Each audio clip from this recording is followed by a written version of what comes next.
Well, hello there, and Merry Christmas. Welcome to Convincing Idiots, episode 169. Nice. That's right. We have a nice show coming up for you, in fact, today. We are going to discuss some of our usual topics. Also, a Godzilla movie or TV show, or both, are on the horizon. That and so much more. And for our main segments this evening, we are going to talk about Christmas properties, some of our favorite and least favorite of the past 10 years or so. So, stick around, listen to what we have to say, see what you have to think, and without further ado, let's start the show. All right, test. Call it again. Convincing idiots. Called it ham gravy. I informed them that I sided with the stat man, not just anyone's opinion, the stat man Brian Fisher. These kids today. Jingle All the Way is in fact the best Christmas movie of all time. I need to get Grandma a present, and my herpes is flaring up. I got it. Mm-hmm. Yo. I'm the Millennial We're Santa. three friends representing three different generations. That's our whole shtick. That's our thing. Mm-hmm. Nick got to hold poop. Mm-hmm. I'm standing in the sea Awesome. breeze, holding a turd, just mightily. I'm just going hitting hats. Anyway, on a lighter note, Welcome to the podcast. Welcome to the vodcast. Welcome to the broadcast. Boys and girls, welcome to the show. This is Convincing Idiots. My name's Dean, the Zennial. I am Millennial Santa, Gen X Brian. And I am your Millennial Nick, and this is a very festive, very Could you be the elf? spirited holiday episode of Convincing Idiots, a weekly podcast in which three friends representing three different generations get together each and every week to discuss nerd and pop culture issues of the day. So, if you have not done so already, treat yourself this holiday season. Treat yourself to a like, a follow, a subscribe, a rate, and a review to us on all of our social media accounts. You can find links to all of those by simply going to Google and typing Convincing Idiots Linktree, LINKTREE. And there you will find all of our social media accounts in which you can like and follow and all that fun stuff. You can also find that and oh so much more on our website. That's convincingidiots.wordpress.com. What more, you may be asking yourself? Well, again, in the spirit of, once again, being good to yourself, treating yourself, why not head on over to Masturbate. Convincing Idiots' merch store? Perhaps your Or that. discharge could use a new glass for keeping, in which would have a picture of Dean on it as a teenager. That might be a nice gift idea for yourself. Or, That's a gift for yes, me. or perhaps, you like to sleep Winnie the Pooh style, and a shirt with Brian as a teenager on it is the way that you would like to do that. Both of these are options and so many more for you through our merch store. So like I said, you can get there by going to convincingidiots.wordpress.com.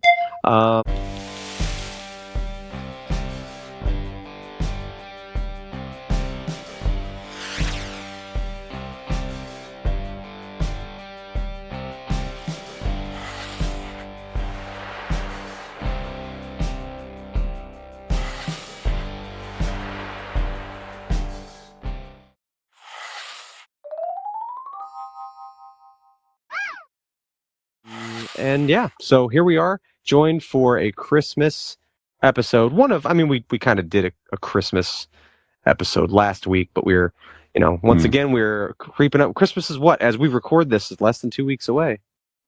About a week and a half. About a week and a half away. So, Yeah. yeah. Yep. So, Dean, how is your Christmas season going? Are you still as cheerful as last week? How's it going? Nope, the Coke ran out. I hate it when that happens. No, I'm fighting a sinus thing here. A shortage of cocaine. It's just this little, in my this little sinuses. thing that's kind of going on. Nah, my voice is a little rough. If you remember last year, the Mickey Mouse sounding Dean. Yeah, was that Christmas time? I was. Or- Yeah, right around. Yep. there. But it was. I think I might have to do the thing. I was at the Browns game with Brian, and the screaming and yelling in the The cold. Cleveland Browns game? The Cleveland Nice. Browns. That sounds fun. And we so yeah, I blew out my voice, and now I got this crud, and yeah, Good game to go to. But They my won, voice was sounding- didn't they? yeah, Yep. yeah. Yes. It was a great game. Great game for cheering, and that's what did it. And so yeah, my past couple days it was very high pitched, going in and out. So yeah, this is the remnants of what's left. It's kind of sexy. I like this version. It's gravelly and sexy. Like Nick, give me something sexy to say.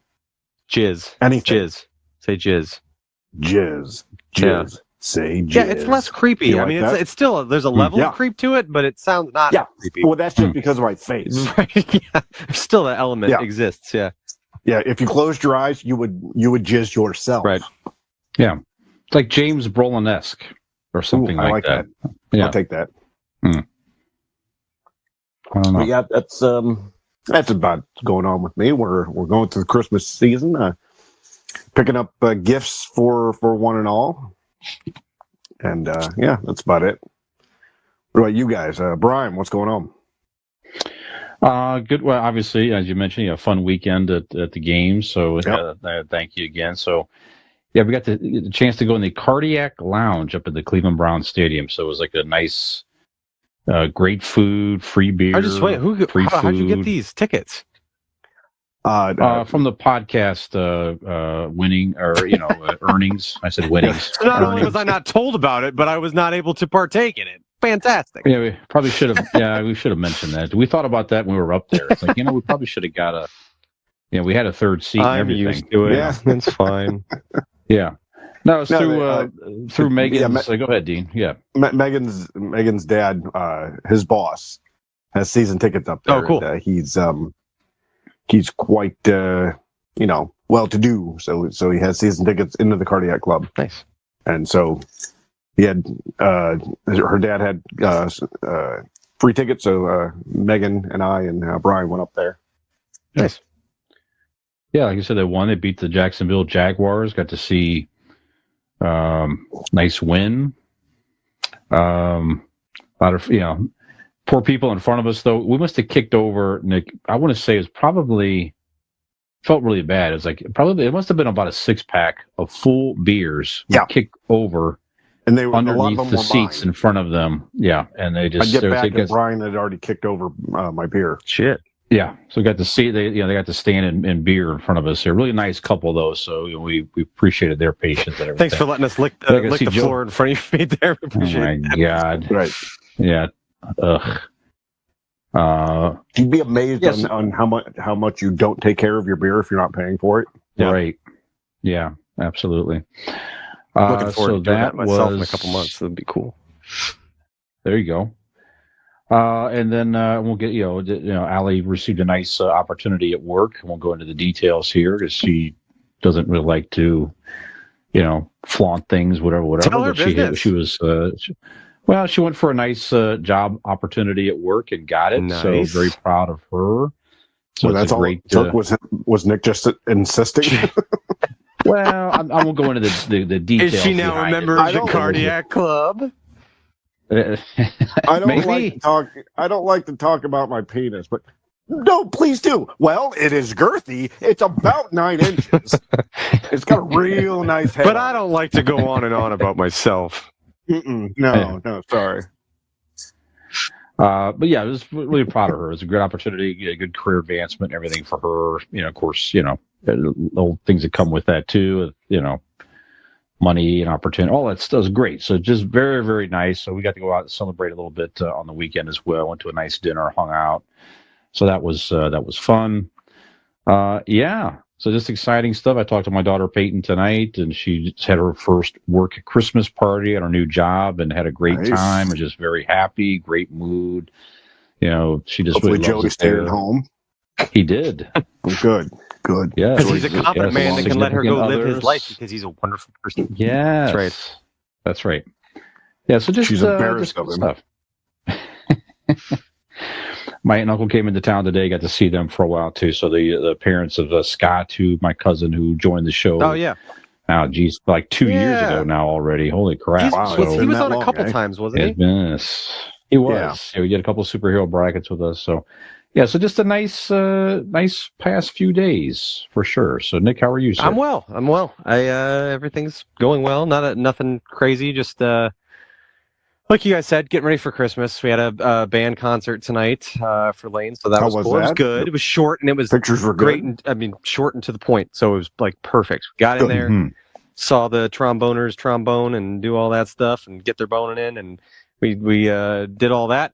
And None of them were rusty. none of them, not a single one to be found. Very good. Good. So no, it's just we kind of laid low this weekend. Didn't really do a whole lot. So yeah, it's just getting through the season, doing the thing. What are you looking back and forth for? What did you look? Do you hear befuddled? that? It's like 20-some degrees outside, and somebody just rode by on a goddamn dirt bike. Well, it is Barberton. Mm. Yep. Yeah. There you go. There you go.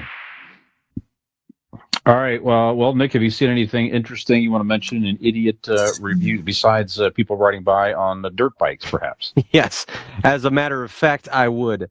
Didn't watch a whole ton, but I did take a little stroll down memory lane on Sunday and watched the original Good Burger in preparation for watching Good Burger 2 that just dropped a couple weeks ago. Mhm. So, rewatched Good Burger. It was interesting. I think it was, Keenan and Kel, for the Nickelodeon crowd of around my age. The Good Burger movie was kind of a big deal at the time. So, I hadn't seen it since I probably only seen it like 4 or 5 times in my whole life. And it's been over 20 since I've seen it the last time. But yeah, it was, solid for what it was. A silly, kids movie, Nickelodeon, goofy, off the wall movie. But I was excited to see the second one. So we actually, Arby's, as a matter of fact, shout out to Arby's with the promotion with Paramount Plus. They have a Good Burger combo at Arby's that you can get. So you go in there, you can get a Good Burger. But they don't sell goddamn burgers. That's right. And that's what I was like telling Robin. I was like, we're going to go to Arby's and get the Good Burger combo. And she was like, what? And I was like, yeah, that's who has. She's like, you mean Burger King? And I was like, no, Arby's. Like Arby's has the combo. So they typically serve, deli sandwiches and roast beef. I don't think burger when I think of Arby's, but I'll be goddamned if the Wagyu beef Good Burger was not fucking incredible, and the good fry and the good shake, which is just a strawberry shake. But man, good fucking meal all the way around. So we went and got Good Burger meals and watched Good Burger 2. Good Burger 2 was in the spirit of Good Burger 1, except they're adults now, and it's a little bit odd. It's like it did very much feel as though I'm like, Keenan doesn't need to do this. Like it feels like Keenan's like doing something nice for Kel. He was doing that guy a favor. Yeah. I mean, it was just like, he felt bad for being successful. It was what it was. So. It was Good Burger 1 again, but like the same type of, shtick, but, them older and the same characters. And there were lots of celebrity, appearances in it and many people from Saturday Night Live and stuff like that. So I got a kick out of that. It was fine. But it was just, it was like watching a 90s Nickelodeon kids movie, but like with adult cast members. It was strange. But that sounds awful. It wasn't. You would hate it. You both would hate it because you didn't grow up like it's not. There's no nostalgia factor. No. So you just be like, this is fucking stupid. So it was what it was. It was the experience of it. But my favorite part about it, hands down, was going and having a Good Burger meal and singing the "I'm a dude, he's a dude, she's a dude, we're all dudes" song on the way there with my kids. It was just kind of cool. Took me back. But yeah, that was about it. I think that's pretty much all I watched. I caught the end of Candy Cane Lane. It's the new Eddie Murphy. Was it Netflix or Amazon Prime? Amazon Prime. Yeah, Robin was watching it on Saturday morning when I woke up, so I caught like some of it. And there again, in spirit with current day Eddie Murphy movies. It's like, it just kind of seemed to be like that. So not a lot of. There's a little bit of underwhelming television watching in my past week here. So that's about it for me. Convincing Idiots episode 169 is kind of in the spirit of episode 1. Yeah, Right. it's in the spirit of modern day Eddie Murphy. It's just, Convincing Idiots present day is in the same spirit as Just present day Eddie older. Murphy. Yeah. There's some hits and misses. Yeah. Mainly misses, but some hits. Yeah, sure. You get a couple good jokes in there every now and moments. again. Sure. Yeah. Dean's camera cuts That's out every it. now and again. It's you get your bright moments. Was my camera Yeah. cutting out? No, but sometimes you're that little icon with the DH. Oh, Yeah. well, Mhm. yes. Most people they would say I'm an icon all the time. Mm. All right. All right. Did you see anything interesting? Or anything you want to mention or Every time I recommend or look in whatever? the mirror, Brian. Every time There I you go. look in the mirror. There you go.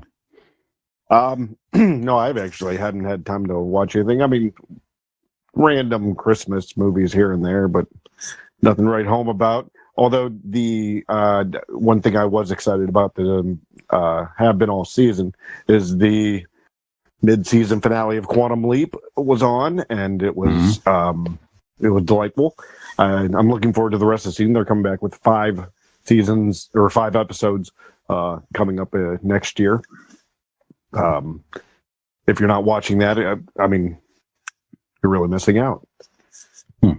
So that's about it for me. So they have 5 episodes coming out next year? Yeah,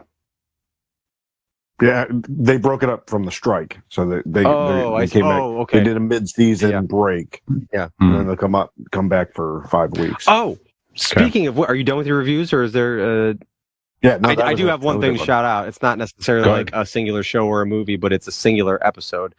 Once again, fucking Adam Driver on Saturday Night Live is a goddamn treasure. Like I don't know if he gets special writers for when he hosts, but his episodes are fucking phenomenal every time. Every single sketch, every single one's good. His monologue was fantastic. The sketches were fantastic. Like he's hosted, I think this is his 3rd time.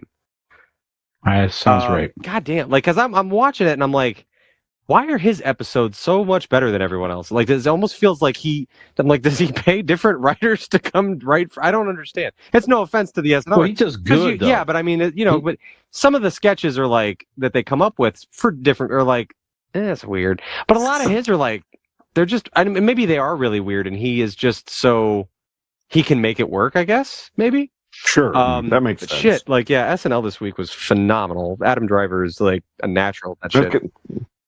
It's like this show. I get special writers. That's why I'm so much fun. Yes, Is because I have special writers for this show. Yeah. That's why those crickets are always clapping for you. Something tells me that producing and editing them has something to do with that as well. Yep. And then the writers, I think Nick tucked them into bed a little bit ago. Yep. That's right. Yep. Mm-hmm. Yep. I do need to watch that, Nick. I started to watch it, and I kind of forgot that he was on there, so I need to go back and finish. Watch that full episode. I just saw clips of it. Yeah, very good. But all right. Well, I saw a new Netflix movie, Leave the World Behind. So this is Julia Roberts, Ethan Hawke. I'm going to say his name wrong. Here we go again, with saying the name wrong here. Mahershala Ali. Okay, is that 3 names of versions of Mahershala and then Ali, or are you trying to say it 3 times? Well, 3. His mother 3 had a lookalikes. stutter. Mahershala, Marahala, Malahama, Ali. Mahershala Those parents Ali. are just mean, giving him 3 first names all like that. That's right. That's right. Yeah, he's going to be the new Blade. You guys know that, I'm sure. So he was good. Kevin Bacon has a part in this. Interesting. So I won't spoil it here, but the gist of it, the family goes on a vacation up to a beach house, like a nice place to get away. Mahershala Ali shows up with his daughter. So now that's a different first name altogether than the other 3 you said before. I don't know. You know what the fuck I'm talking about. So they show up. 3 different actors, I think. Yep.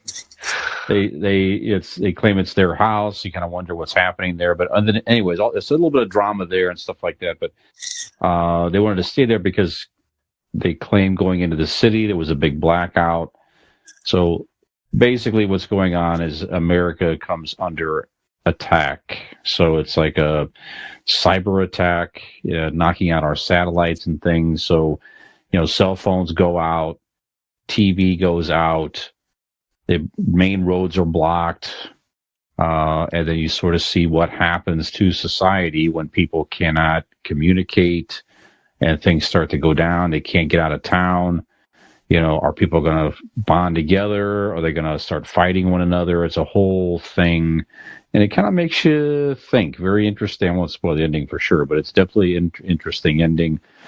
It's one of those things where you can, you picture something like that happening, where if you take some basic things away from people and how we're so accustomed to instant connection and information and everything, you take those basic things away, then how quickly things can really start to go to shit. Yeah, Wi-Fi gone, happens, society fucking crumbles. All done. Mm-hmm. Yeah, that happens within 3 days. I'm killing and eating Brian, and I'm gonna use Nick's mouth like a fucking cock cozy. There you go. That's always how I There you picture go. my second life. Yeah, so again, it's a drama. It's not certainly not a feel good movie at all. It's as if it's something you just want to kind of thought provoking and everything else. Check that out on Netflix. I did finish the Squid Game show on Netflix also. So this is a game show based What's on the body TV count? series Netflix. You know what? They started out with 459 players, and one person won $4.5 million or something like that. How many died? No one actually died. But they do That's act stupid. like they're dead and things, But they play similar games as the TV series. I thought the TV series was very good, so it was actually pretty good. I thought they did a nice job of, getting into the whole reality portion of it. You get to know some of the key players that went far in the game. People definitely very diverse backgrounds, ages, and everything else. So it's pretty good. So if you want something to kind of throw on and check out, I think it was like 10 episodes. Check out. You said how much money did he win? $4.5 million thereabouts. And what was the name of that actor from the first prize. movie? John the Gwizzy Imo. Nelson Mandela. Yeah. John Rizzy Glizzy something. Yeah, something like that. Ethan Hawke. That's Ethan who. Hawke. Yeah, he's John one of the guys. Hamm. Yeah. Yeah. $4 million.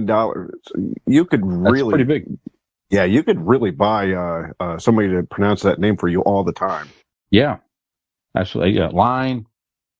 Just have it spoken for Let the me. record show Brian said it perfectly the first try.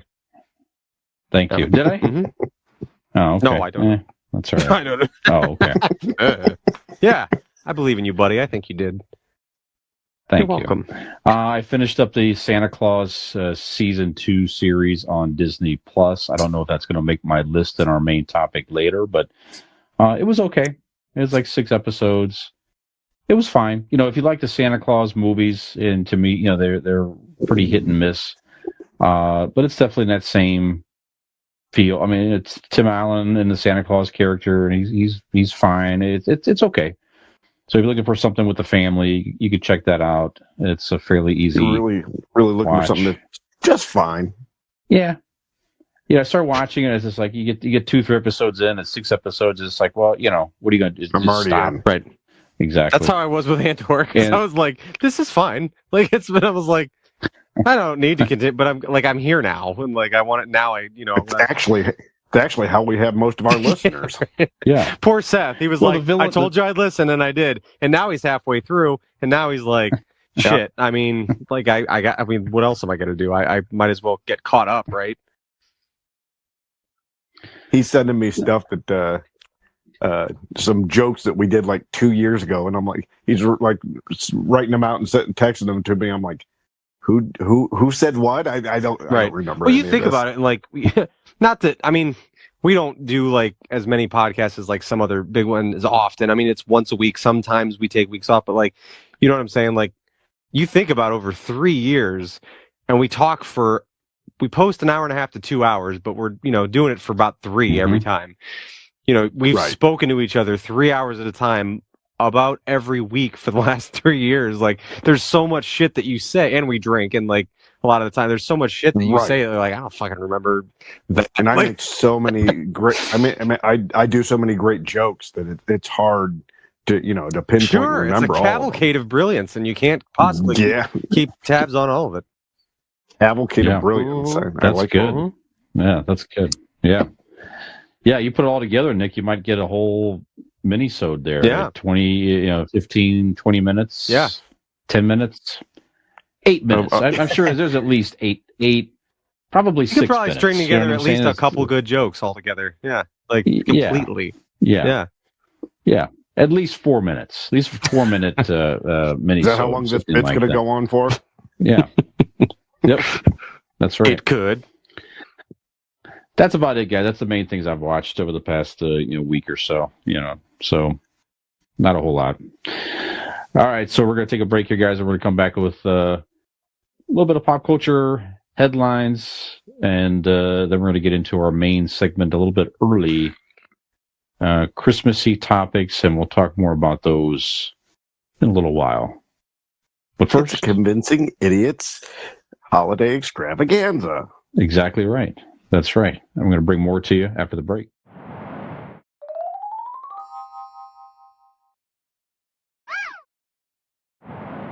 Three.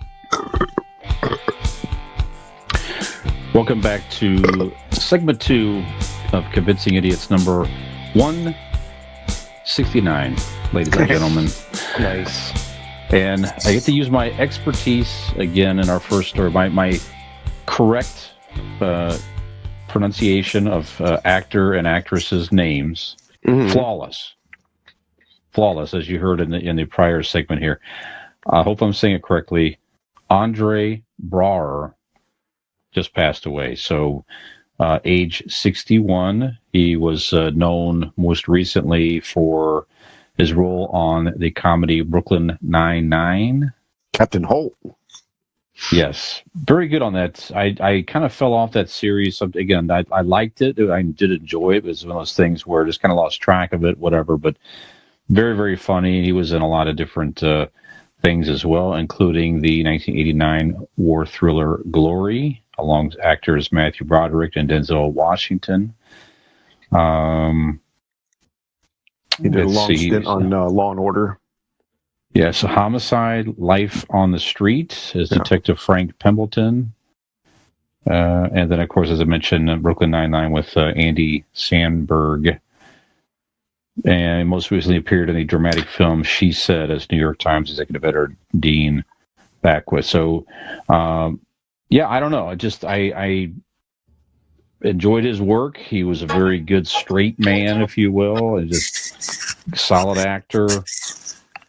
Just passed away too soon. So, Dean, were you a fan of Mr. I was a Braugher? fan. Yeah. Yeah, I remember him from Glory, one of my favorite movies as a kid. I loved war movies and such, and I didn't really watch him that much. I didn't watch the Law and Order. I knew, from commercials and whatnot, that he was on there. But then when on Brooklyn Nine-Nine, my God, man, that show was so funny. And like you said, the deadpan humor, but he wasn't just a straight man. Like he just had his delivery was much different than everybody else's, which made it that much funnier.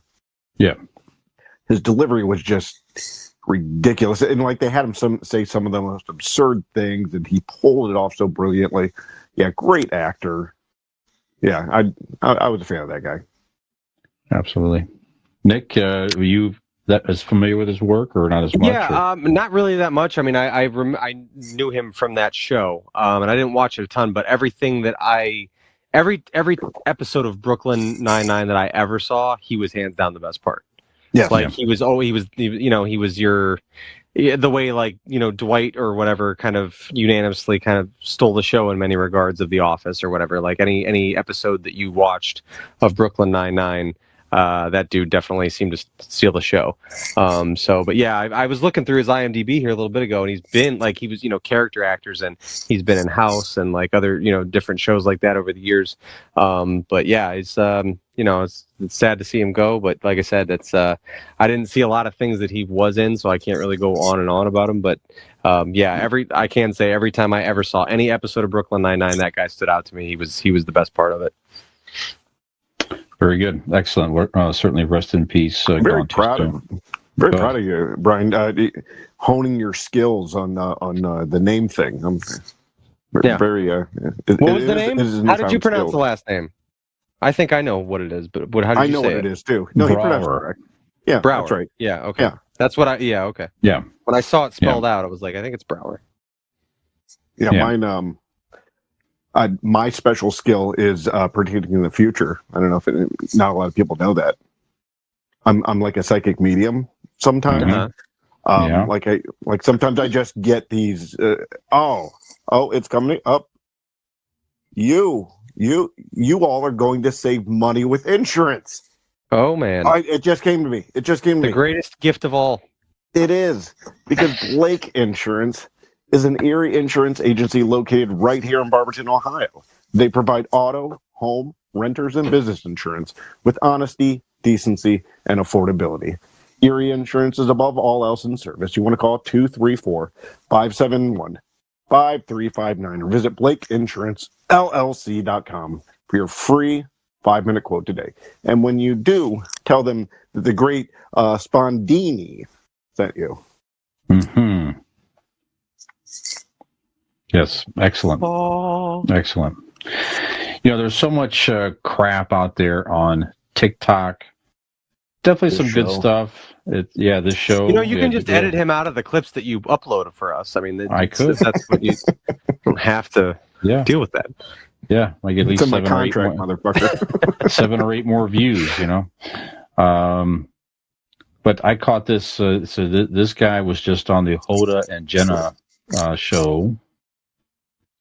He has millions of followers on TikTok, and his saying here is the opportunity to uplift those around you.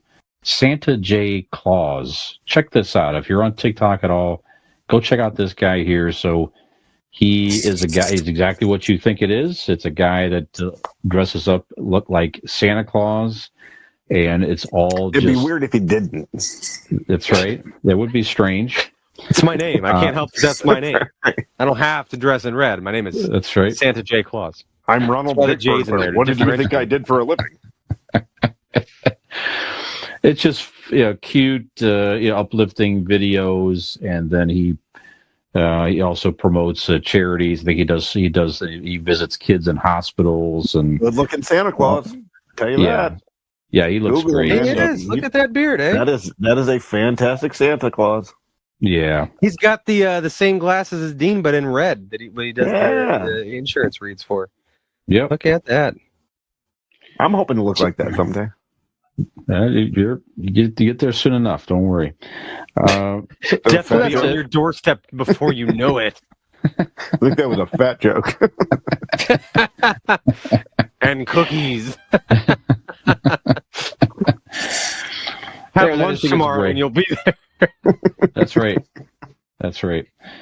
Yeah, so if you want some extra Christmas cheer, go check out Santa J. Claus on TikTok. I just think it's great. Guy, again, he's just promoting cheer and again helping out kids. And does he do this all year, or is this like he pops up at Christmas? Is this new?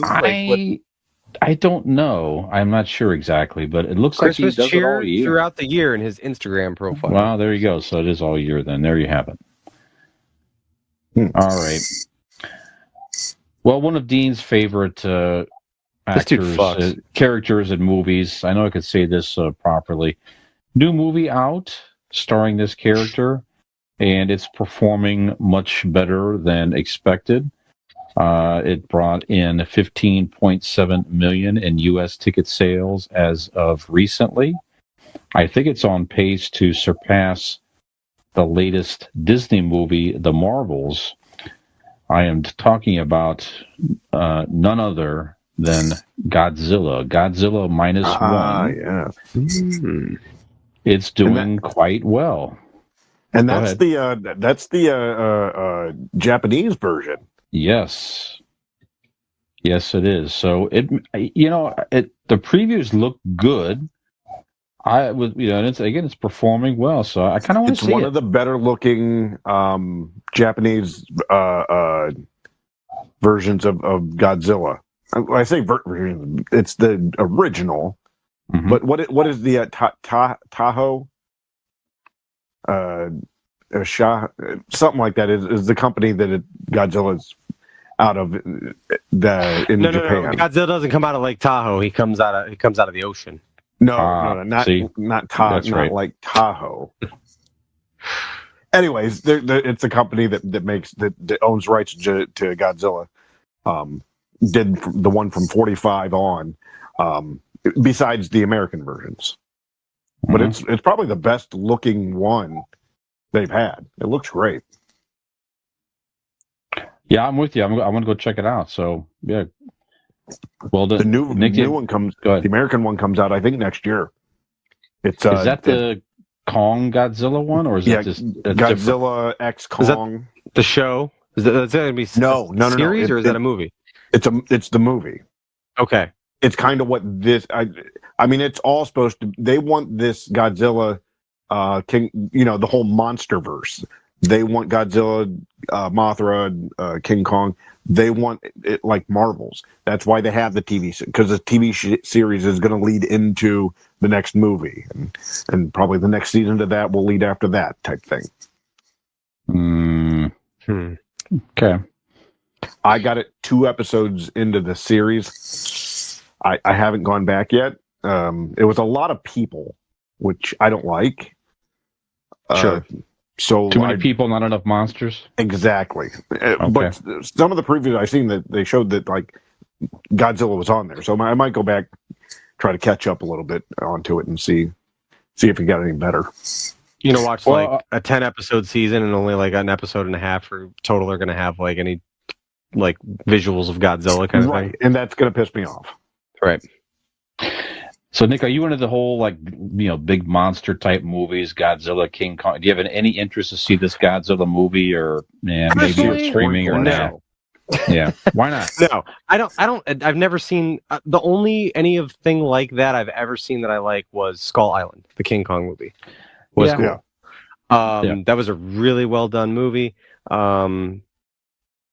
Yeah, I don't know. They've never taken with me. I've never had any interest in giant monsters. It's too like fantastical and ridiculous, and I just don't. I don't know. I mean, and my youngest was like super into Godzilla for a while, so like I've seen some stuff, but it's just kind of one of those things. Like I feel like if you didn't grow up with it, like you're just gonna see it as like a campy, silly, ridiculous thing.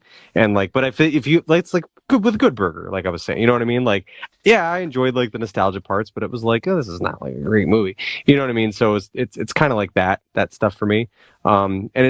Oddly enough, of the two, if we're talking like Godzilla or King Kong, Godzilla was always more aesthetically like cooler, to me. So, but yeah, the King Kong movies. Brie Larson was in the Godzilla movie, so absolutely or the King Kong movie. So was she the girl? Yeah, right. But that was the one with Jack Black, right? And no, Jack wasn't.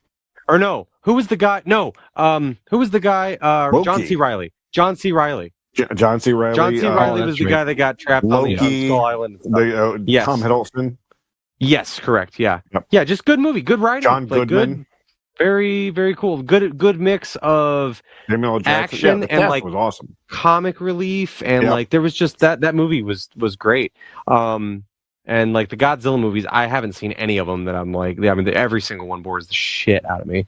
But if anything, the older movies are fun to watch because they're so ridiculous. It's know what I mean. But yeah, I'm not really into like the big monster stuff. Like, I mean, I watch them as like if somebody in my family wants to see them, kind of thing. But that I personally it never took with me. Same as me. I was never a Godzilla fan, and I still don't go out of my way to see them. Only because Carter likes them. Yeah, he liked them as I didn't watch them growing up. I didn't see any actual full length Godzilla film until he got into it. So I agree with you. Yeah, I watched the one with like Jared Kiso in it or whatever, like and Bryan Cranston and stuff, because I was like, that was like a one that had like it was the first Godzilla like movie since the like Matthew Right. Broderick 2001, and so I was like, okay, Terrible. well I'll check this out. And I didn't mind it because it like had a human element to it that It like did. I found I was interested enough in it. Although yeah, if you're But then looking you for big love this monster stuff, goddamn series. there wasn't a lot like in there of Godzilla, and the scenes that there were, it was like very dark and like you just kind of were out of sorts, couldn't really tell what was going on, and a lot of it was weird. Yeah, it was like, am I watching a Godzilla movie? What in the fuck is going on? When does Godzilla show up? Yeah, You know, it seemed like it took way too long. And I mean, if you can't afford the CGI to put Godzilla in most scenes, then don't fucking deal with it. Exactly. At least this one looks like a Godzilla movie. In this, there's a lot of Godzilla. Oh yeah, that's what we want to see. We want to see because Godzilla it destroying didn't cost shit. CGI. They used to put him in a goddamn rubber suit, Yeah. so he could be in every scene. Yeah. Those, by the way, those should be some backyard type hangout movies. Go check out some of those originals. They're so ridiculous looking, but cool, there's one that we used to watch. It was Godzilla versus the space aliens. It's fantastic. You want to see some campy, awful shit. It's terrific. Oh, God, I always had trouble trying to figure out Godzilla. So was he a bad? So was he destroying Tokyo, and then another creature came along and he became the protector, or was he always sort of a protector? And they had to, they just had to learn not to fuck with Godzilla, so he was helping them. He's a big brother that like his younger sibling is getting picked on after the first movie. Correct. He's a fucking dick. Okay. To his little brother, right?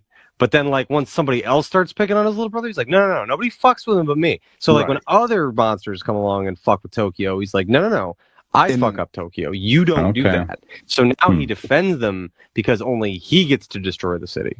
Is my take on it. In the 1954 one, the original film was more placed as it was made as a almost a societal deterrent on nuclear bombs.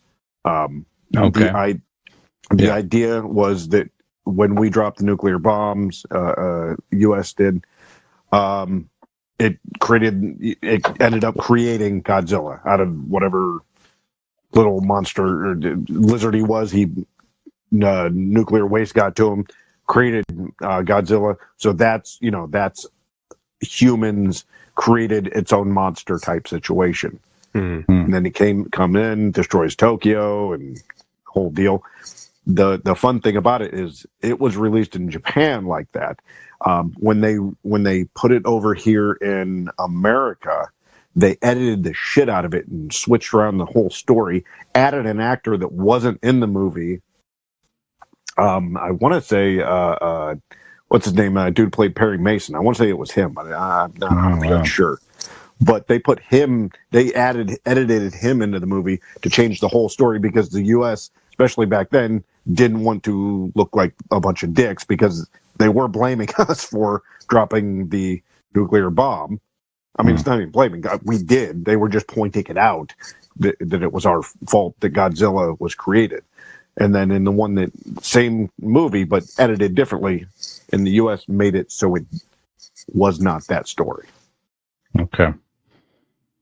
Right. Yeah. That sounds. I know we talked about some of that in our. I think we did. Creatures featured episode, if I recall correctly. We talked about our favorite characters. That's when Nick showed his dick, I think. Yes, go check that out. The creature from the Black Lagoon, as they say. That's right. That's right. You shave your pubes. Yeah. He appears as if from nowhere. What's the best Godzilla movie, Dean? What's the best Godzilla movie? 2000. I tell you, the original Japan one, and if we do it in your backyard, I have the DVD. I bought it. Wow. The double thing where they have the Japan version and the U.S. version, but the original one is a good movie. It's not supposed to be campy. Like it's not like the other ones had Godzilla dancing. Some had with a child. Some fighting a giant metal robot. You mean ninja. to tell me there's one with Godzilla doing the hammer dance and it's not the best one? Come on. I get it. If you like it in that vein, they're great. But if you're talking about like Godzilla's a monster, the original one A is monster on the very good. dance floor. Yeah, it's 1954. I Okay. believe that was it. Yeah, I remember one of these. It felt like a robot that would turn into a giant robot and stuff. It was all kinds of crazy ones back then. All right, that's a good one. All right, we'll check that out sometime. So, but yeah, the new one looks pretty good. I think it'd be worth a while. I think it'd be a fun evening to go check out. And Yeah, 1954. okay, maybe on holiday break we can go check that out, Dean, at some point there. I don't know. Yeah, I'm game. Godzilla -1. Okay. I think I All know right, guys. a 12-year-old that'll go with us. Sure. There you go. And Carter can come as well, along with That's right. Nick. Yeah.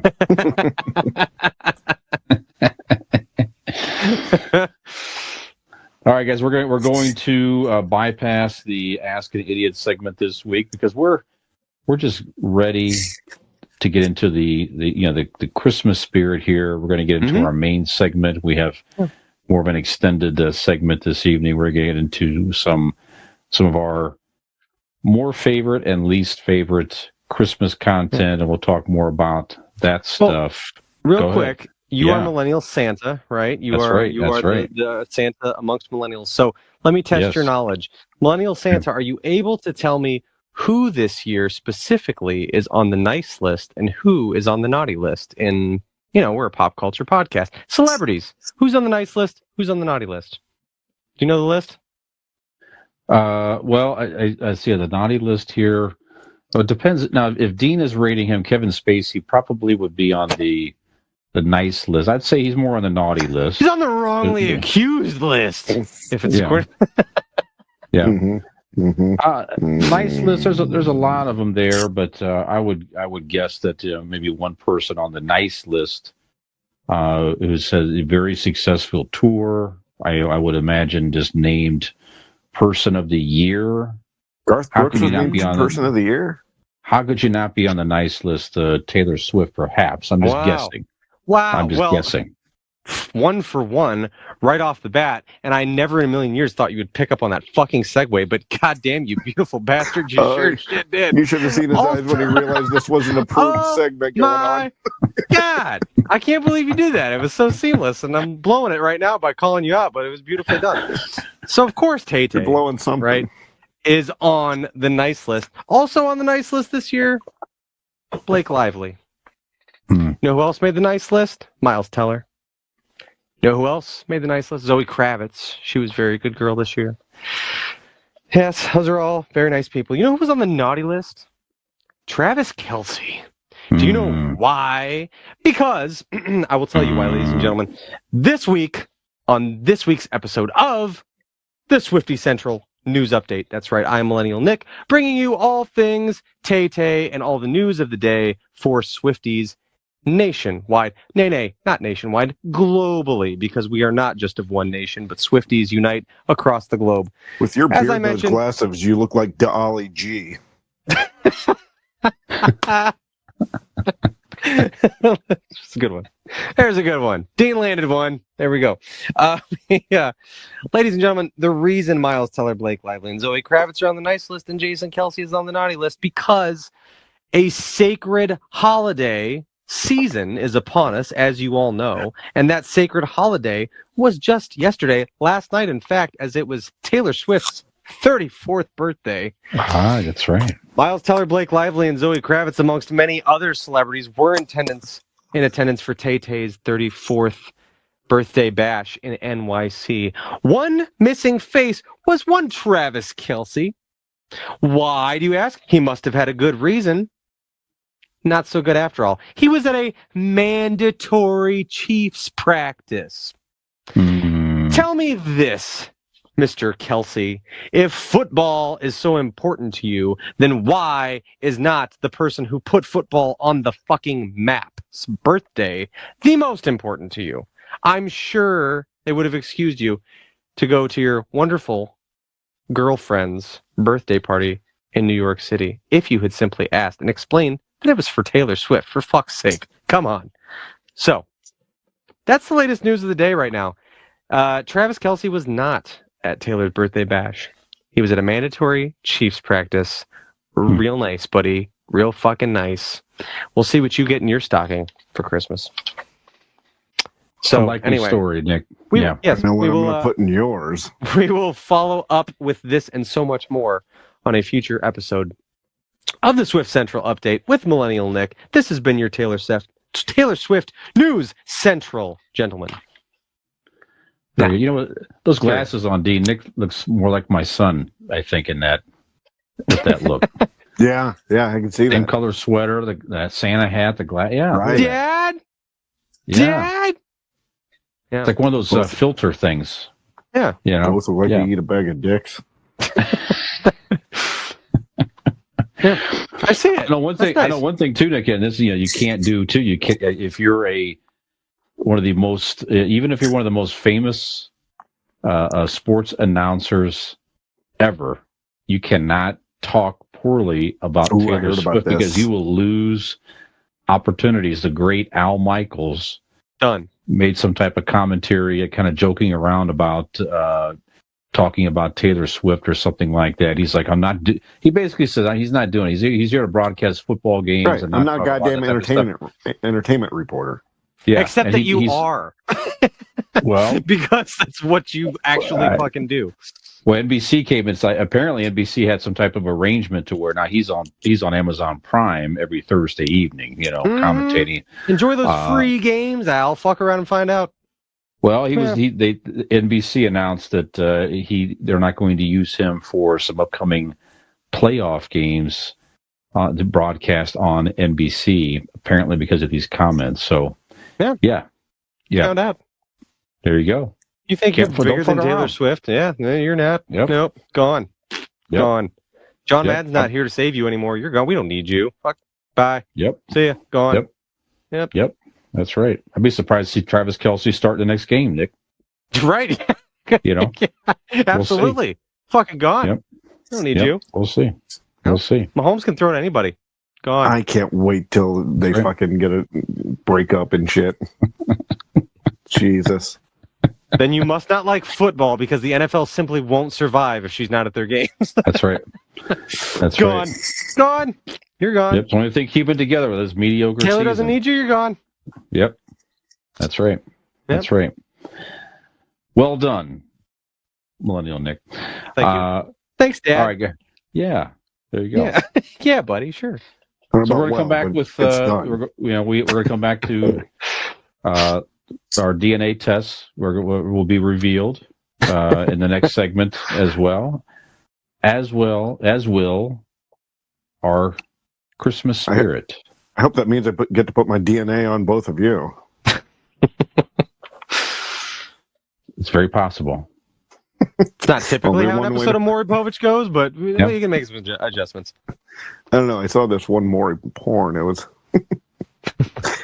you got father on you. You got father on you. You got father on you. All right. Mm-hmm. Another smooth outro, and we'll be right back. Can you think of a better Maury Povich jacking off joke? Time to steal Christmas. That's naughty! Christmas is over. Christmas dies tonight. But Santa. Santa? Who the hell is he? Might be the real Santa. She's joking. Is just Santa's gonna eat through these guys.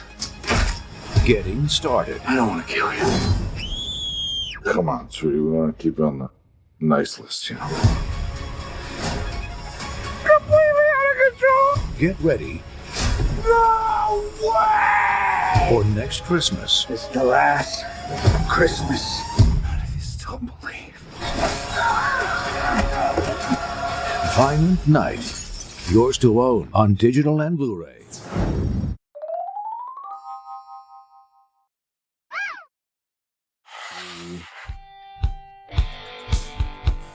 Well, a hello and a yo-yo-yo to you.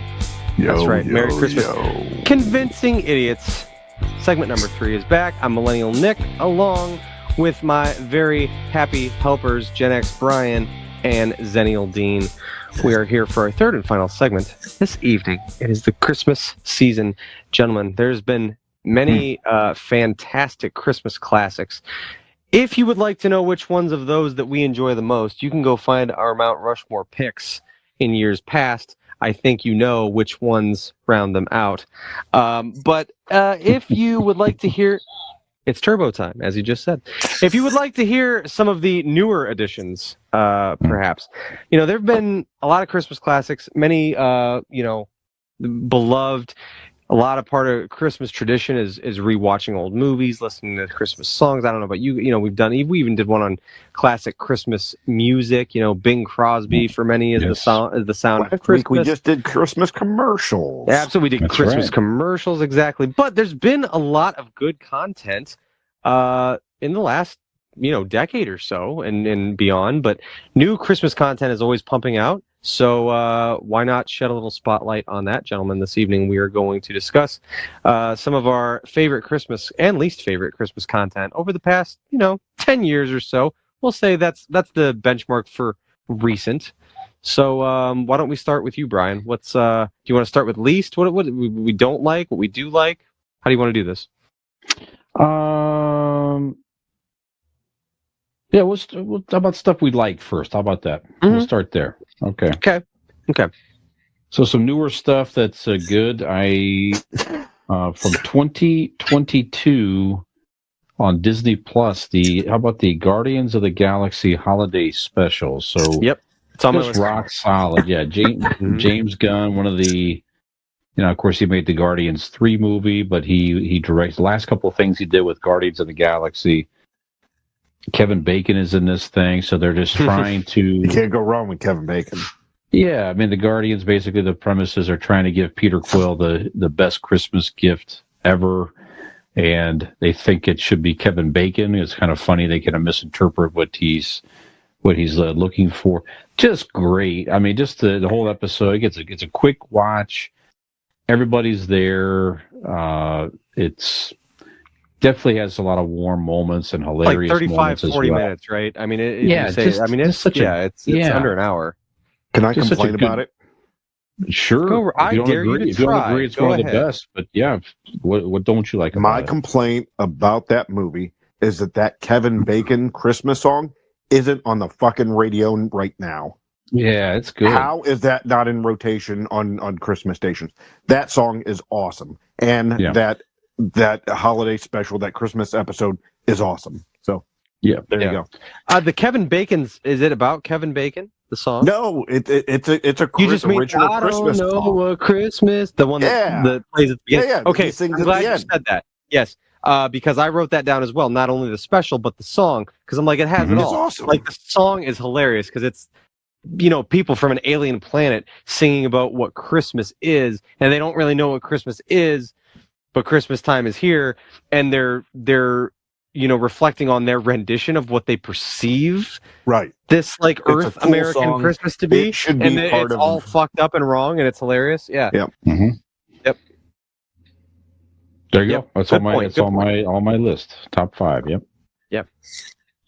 Right. Well, since there's a law here, I guess I'm going to go. I have The number human one on my law. list.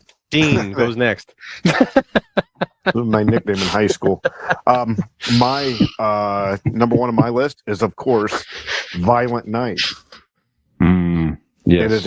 It is a Christmas classic, even though it was out last year.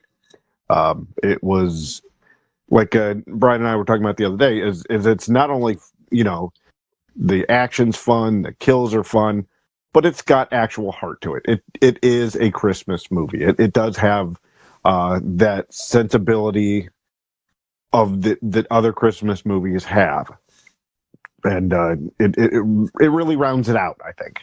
So, Violent Night is number one on my list. Nikolai? Fantastic. I have so I also had Guardians and everything, but like the next one I had down was the Christmas Chronicles with Kurt Russell. Yes. We've discussed this in past episodes, but it is very recent. And the first one specifically, they made a second one as well.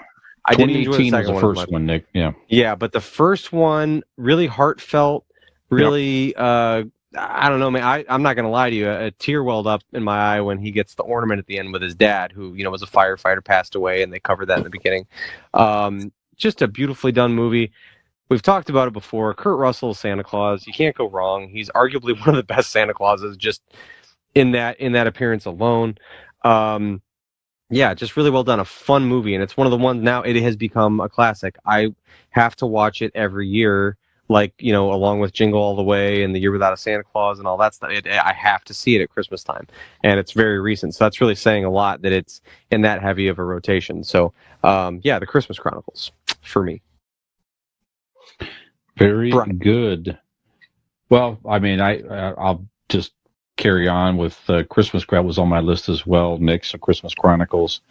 Everything you said, I agree. And the added touch was certainly Goldie Hawn being Mrs. Claus was nice. It probably just one of the best looking modern versions of Santa Claus was Kurt Russell. I don't know for sure, but it looked like anyway. It looked like his beard was natural and his hair. The whole look about him was cool. I mean, what you guys think? In that Hateful Eight, he had the same look. Yeah, he was just dirtier. Right. So maybe they made it around the same time or something. Yeah. So could always grow a solid. I mean, good head of hair, good solid beard. I mean, Thing back in the fucking early '80s. Itself, like that's true. I mean, he always had that. I mean, the beard and hair is his. Whether how white it is, I don't know. But the beard and hair is his. Yeah, I like that. I would imagine it's authentic. Fuck, he's the guy's like what? Late 50s, early 60s. I don't know how old is Kurt Russell. Mid 60s, almost into his 70s. You think? Yeah. Really? Damn.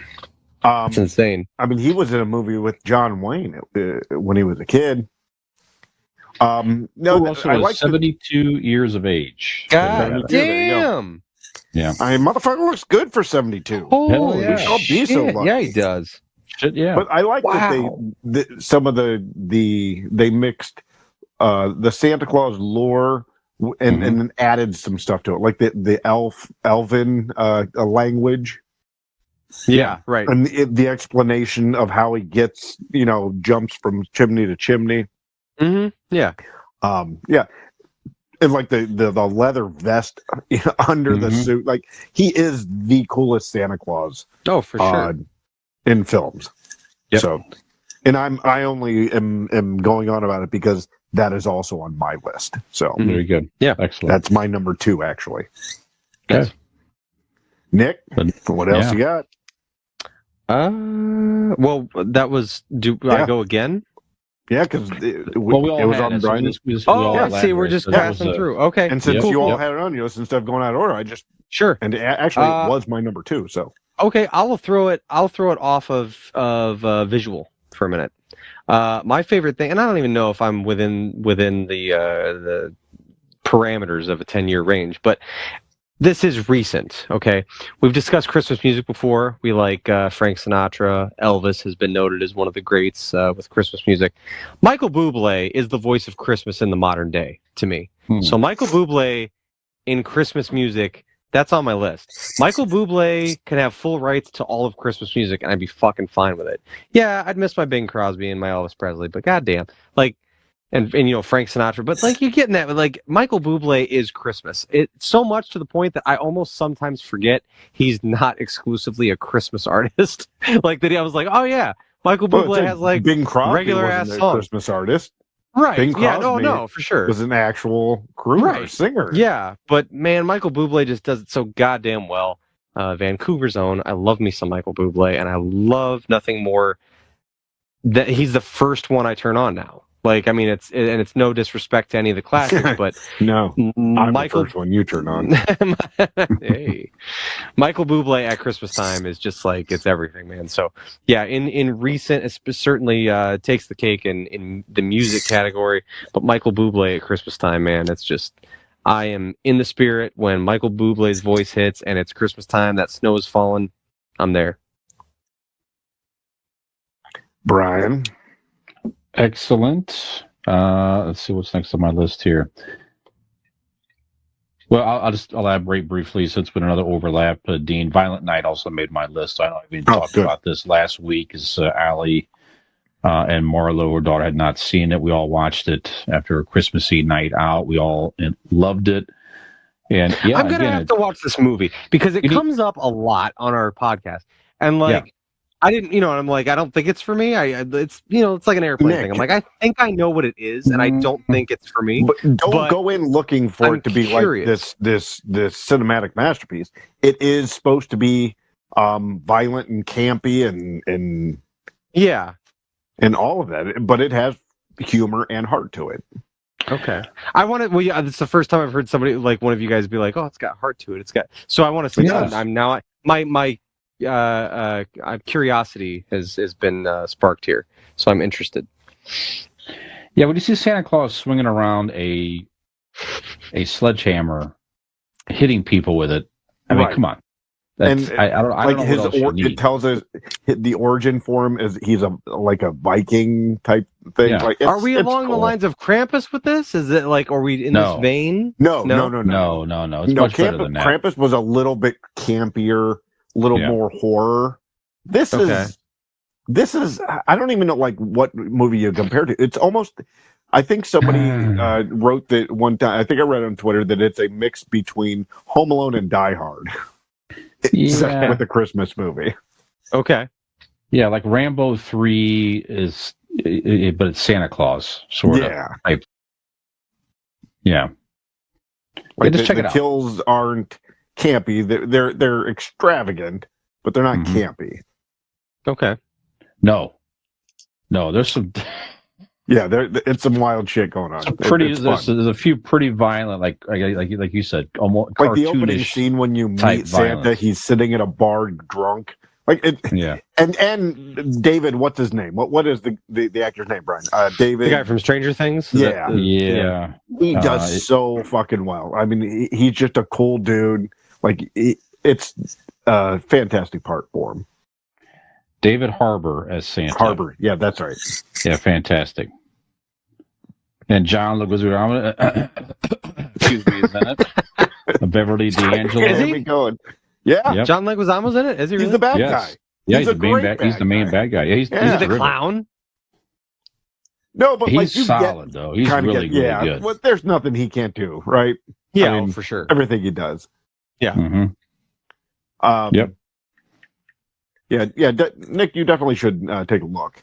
From Miss Chi-Chi, the clown, and Sid the Sloth, I would be willing to check it out. There you go.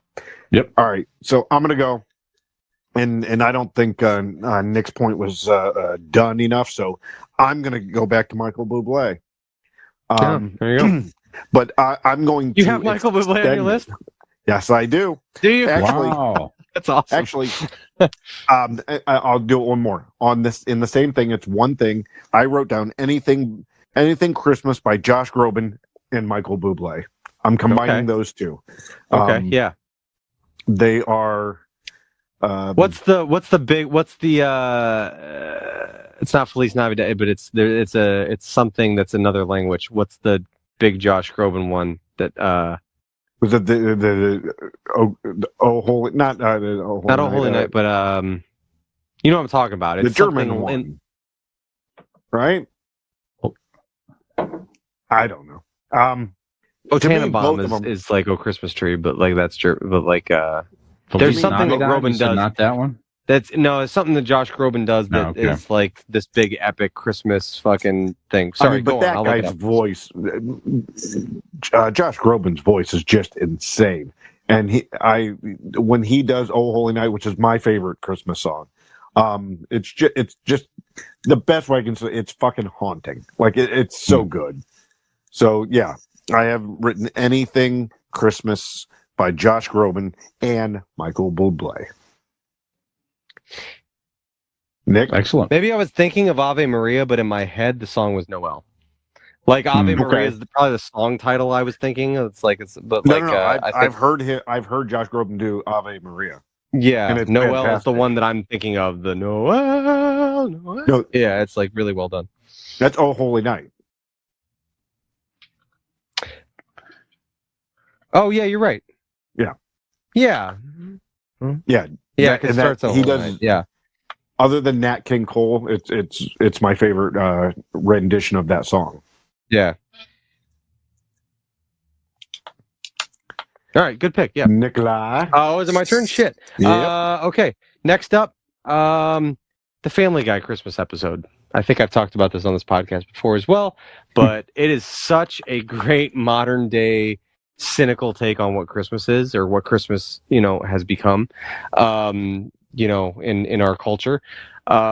It's just fantastic. Are you both familiar with the Christmas episode? Oh yeah, absolutely. So it's where, they write a letter to Santa Claus and then they they go to the North Pole to deliver it themselves. And then when they get there, they find that the North Pole is not this magical, wonderful place that they all thought. In fact, it's this rundown, polluted factory, with, and like Santa's just exhausted. And he was like, yeah, he's like, this was a fine thing to do when holy fucking shit. How's that hockey game going? Holy fuck. I'm astounded right now. Sorry, I have to just real quick. The Leafs were playing tonight. I turned the game off after the second period because they were down 5-0. They came back and tied it 5-5 in the third period. Wow. And went to overtime and lost 6-5. But holy shit, they still get a point. I had no idea that the score turned into that. By the time I turned it off, they were getting absolutely destroyed. So I was like, I'm not even going to bother. Sorry. Anyway, Seth, that will look up the hockey scores from that day, and it'll make sense. December 14th. No, he'll be listening to this in June. The Family Guy Christmas episode. Yeah, like I said, it's just such a good modern day take on that. And then so they find it's just too much for Santa and everyone in the North Pole to handle. So I mean, and the elves are just these inbred creatures that are all just kind of run into the ground, and then when the other ones just get so dumb and die, they walk into the snow and die off, and the reindeers only feast on their corpses, and that's they're these. It's just hilarious. And then Brian and Stewie take it upon themselves to deliver Santa's gift to try to help out, and they realize how impossible it is, and hilarity ensues. But it's so ridiculous.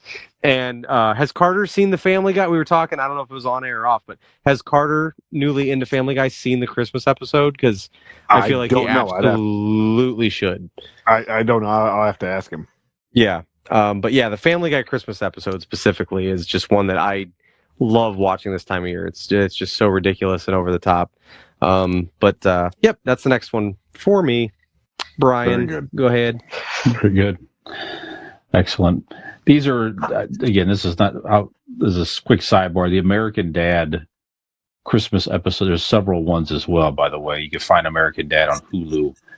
Some excellent Christmas episodes as well with American Dad, with Santa and all that. You have over-the-top violent ones and different ones, so good stuff there too. Next one on my list is a newer one. This is from 2021, and you can find this on streaming.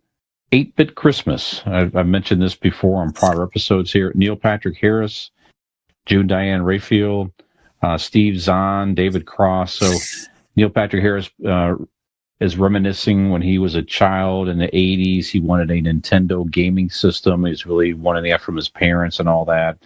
And it shows him brings his young daughter into his parents' house to visit or something like that. He does have a Nintendo, and he kind of recalls the story when he was a kid. And it really turns into something really very warm and touching with, his relationship with his dad. It's a solid. It's a Christmas movie, family-oriented Christmas movie. Go check this out. I think it's on Netflix. No, maybe it's on Prime. Or it could be Max. No, it is. I have it right in front of me. Max. There we go. It's on Max. HBO Max. You can check it out there. So if you have a subscription there, check that out this season. It's like an hour, 37 minutes. Very easy watch. Solid. One of the best newer Christmas movies by far that really should make its way into your annual holiday movie rotation. 8-Bit Christmas. I saw that pop up the other day, and I was like, I couldn't remember that one, and Office Christmas Party, I think it is called. Somebody at my work was telling me that they like that movie, so I was like, that. I'd never seen Office Christmas Party, but 8-Bit Christmas popped up, and I was trying to think if that was it. So both of those I have not seen and need to take a minute to watch. Yes. There you go. Give a look at it. Dean, are you next after me? I am. Selena Gomez. Oh, they're going to say Celine Dion. And I was like, good Jesus, pick. no. Good pick. Good fucking pick. Selena Gomez and Chef Home for the Holidays.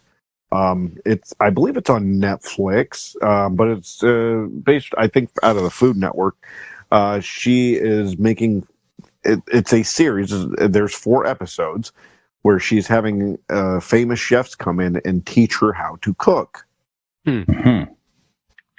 And I don't know about you, but you know, I sometimes enjoy cooking shows. You know, just kind of watch. It's one of those. It's the same. I enjoy watching like the home improvement shows. Shit that I can't it's shit do. You'd like to do, and you'll never do. Right. But like you'd like to fancy yourself, like maybe someday, or maybe if I pick up enough knowledge, I do the same shit. I'm like, interesting. They make it seem like, so I'll never easy, right? And then you take that concept and put the cleavage of Selena Gomez, and My it goodness. is a Christmas miracle, a beautiful bounty of bosom. I never noticed until season 3 of Only Murders in the Building. I was like, Selena Gomez got some stuff going on. Rob's like, oh yeah, her boobs are huge. I'm like, I've never really noticed. Like, I don't And this but I'm like, she episode wears that a lot of big sweaters and shit. But there was one date scene in season 3 where and I was like, holy fucking shit, look at her go. Brother, I tell you, Selena Gomez and Chef Holiday. What did the chef's tits look like? She did not have cleavage showing, and I didn't see the other 2 or other 3 chefs. But even if they would have been on, it's hard to take your eyes off of Selena Gomez. Okay, good enough. Good enough. I don't think so. I don't think that sentence has ever been spoken ever. That you just, which one? What do the chef's tits look like? Man, I'll tell you what. If anybody's been listening for 169 episodes, if you call in now, right, caller 10, $1 million. Shoot us an email and tell us if you've ever said that. I'll tell you what. Selena Gomez, chefs, right? You give me titties and meat, you can't go wrong. Let the record show I didn't say them together. The word "and" was between them. You're not allowed. But I did it correctly, and titties and meat are always good combos. Oh yeah, she's the one episode she's cooking this roast. Man, the way she grabbed that meat, it's so tender, and she really put some tenderness and love into that meat. And by the time it's over, it comes out. By the time it comes out, it is hard and beautiful, and man, oh man, it's something to behold. You all really should check it out. All right. Okay, Nick. Well, next on my list, it's hard to come up with anything else, right? Next up on my list, this one is from 2020. Did you guys see Jingle Jangle: A Christmas Journey on Netflix? It is a Netflix original movie with Forrest Whitaker and Keegan-Michael Key. Really cool movie. So, Forrest Whitaker and Keegan-Michael Key were partners in a toy company. Keegan-Michael Key ends up taking his idea and profiting from it. Meanwhile, was that Forrest idea Whitaker's like a doll with one googly eye looking at the other wall? It's something like, it's not exactly that, but it's similar. It's akin to that. Takes his idea for a toy invention, and meanwhile, Forrest Whitaker is this kind of eccentric, crazy guy that he's lost everything, because of this. And really cool movie, just very interesting. His granddaughter ends up finding something he's been working on, and it's like I don't know how to explain it. It's almost like it is a Christmas movie. It is a Christmas movie. Yeah, okay. it's think of like The Greatest Showman. It's like a musical, like an over-the-top, fantastical musical kind of thing. Really? But with the acting and like, mostly black cast, and like everybody's just incredibly talented and so good. Did you say cat or cast? Cast. Okay. Mostly black cast. Yes. Cat. There's there's a lot of African American actors in it and stuff like that. But yeah, they do an incredible job. It's really cool. I don't know who really produced or whatever, but yeah, like I said, we saw it a couple years ago, and this is one of the ones I forgot about until I started thinking about it, because I'm like, man, there's like new stuff is pumped out every year, and I'm like, what are some ones? There's if we do honorable mentions, maybe I'll just do mine real quick. Like Klaus was one for me that I was like, I initially had on the list, but Klaus, it was also was it Klaus? Yeah. Klaus? I thought it was Klaus, but Netflix. It is Klaus. Animated. What he's thinking of. It's the cartoon one. Yeah. Oh yeah, right. Yeah. Yeah, it's Klaus. Yeah. But it was a Netflix movie, same deal. But this one crept in because I was like, oh yeah, that was the one that was like a musical, and like I really liked a lot and had Key in it and stuff. So, but yeah, really really cool movie. If you haven't checked it out, Jingle Jangle: A Christmas Journey is what it's called. Came out in 2020, and it's like a full length 2-hour movie on Netflix, a Netflix original. Very good, very good. Good mix of comedy and like I said, musical. There's songs in it and stuff like that, and really heartfelt storyline. So I like that one a lot. Yeah. I normally don't like stuff that you like. We're talking about or say. Right. I'll make a deal with you, right? You watch mine and I'll watch yours. You watch Jingle Jangle, I'll watch Violent Night. Oh, that is not what I thought you were talking about. Okay. And I was still on board. Jingle Jangle, I was like, I like you like Violent Night so much, and the way you explained it, I was like, I probably don't like that, so I'm not even going to bother. But I will. I'll watch Jingle Jangle. I'll check. And then when we get together, we'll talk about them and then watch each other masturbate. I love it. Let's do it. All right. And that will be our gift to each other.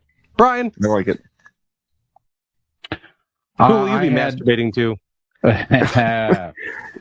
I didn't realize you were still here. Yeah. That Klaus movie is on my list, Nick. So that's it's actually on my list of all-time favorites as well. We talked about prior. This is a solid movie. I wasn't sure about this. I stumbled across it a couple of years ago. That is the one. That is the one where he went into the town as the postman, right? Yes. Yeah. Yes. Yeah. Right. I agree. That is. I actually just watched that for the first time last year. Mm-hmm. Fantastic. Yeah, it's just a different origin story of Santa Claus. He's no J.K. Simmons does the voice of Klaus. Norm Macdonald, the late great Norm Macdonald, is in this. Jason Schwartzman is the main character, I think. Just great animation, great storyline. Just like I said, just a very interesting take on Santa Claus. It's just he's a real guy, but he's somehow it becomes sort of this mythical type, character portrayed in this. So just very good. If you think about it, it is out of a lot of the origins, it is one of the most similar stories to the actual story of Saint Nicholas. Mm-hmm.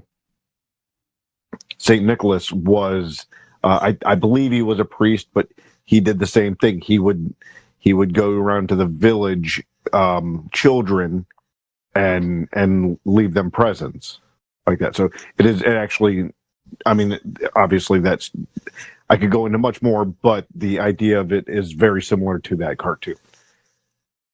Very good. Yeah, it's great. Let's go check it out. That's my 5 newer things. Go ahead. My 5th one. Last one. I don't have any honorable mentions because I really don't like new stuff. So, I was listening to this podcast where probably the sexiest trio of guys wearing Santa hats and some pretty kick-ass Christmas sweaters are talking about kind of nerdy stuff, but like Christmas nerdy stuff. And if this sounds intriguing. It is. I got a boner while watching it. Whatever it is that you're describing, if I were the listeners, I'd check it out. I think everybody should. Or specifically, if I was a non-listener of this show, I would go check it out. Yeah, this is good. Hold on, let me look up. The one guy, like, there's an older bearded gentleman who's he is the manifestation of sexiness. And the younger character, he is like vibrant and full of just. I think it's what sex appeal would be if it was a pencil, but it's really good. Hold on, let me see what. All right. Convincing idiots. Put that on my gravestone. The sex appeal of a pencil.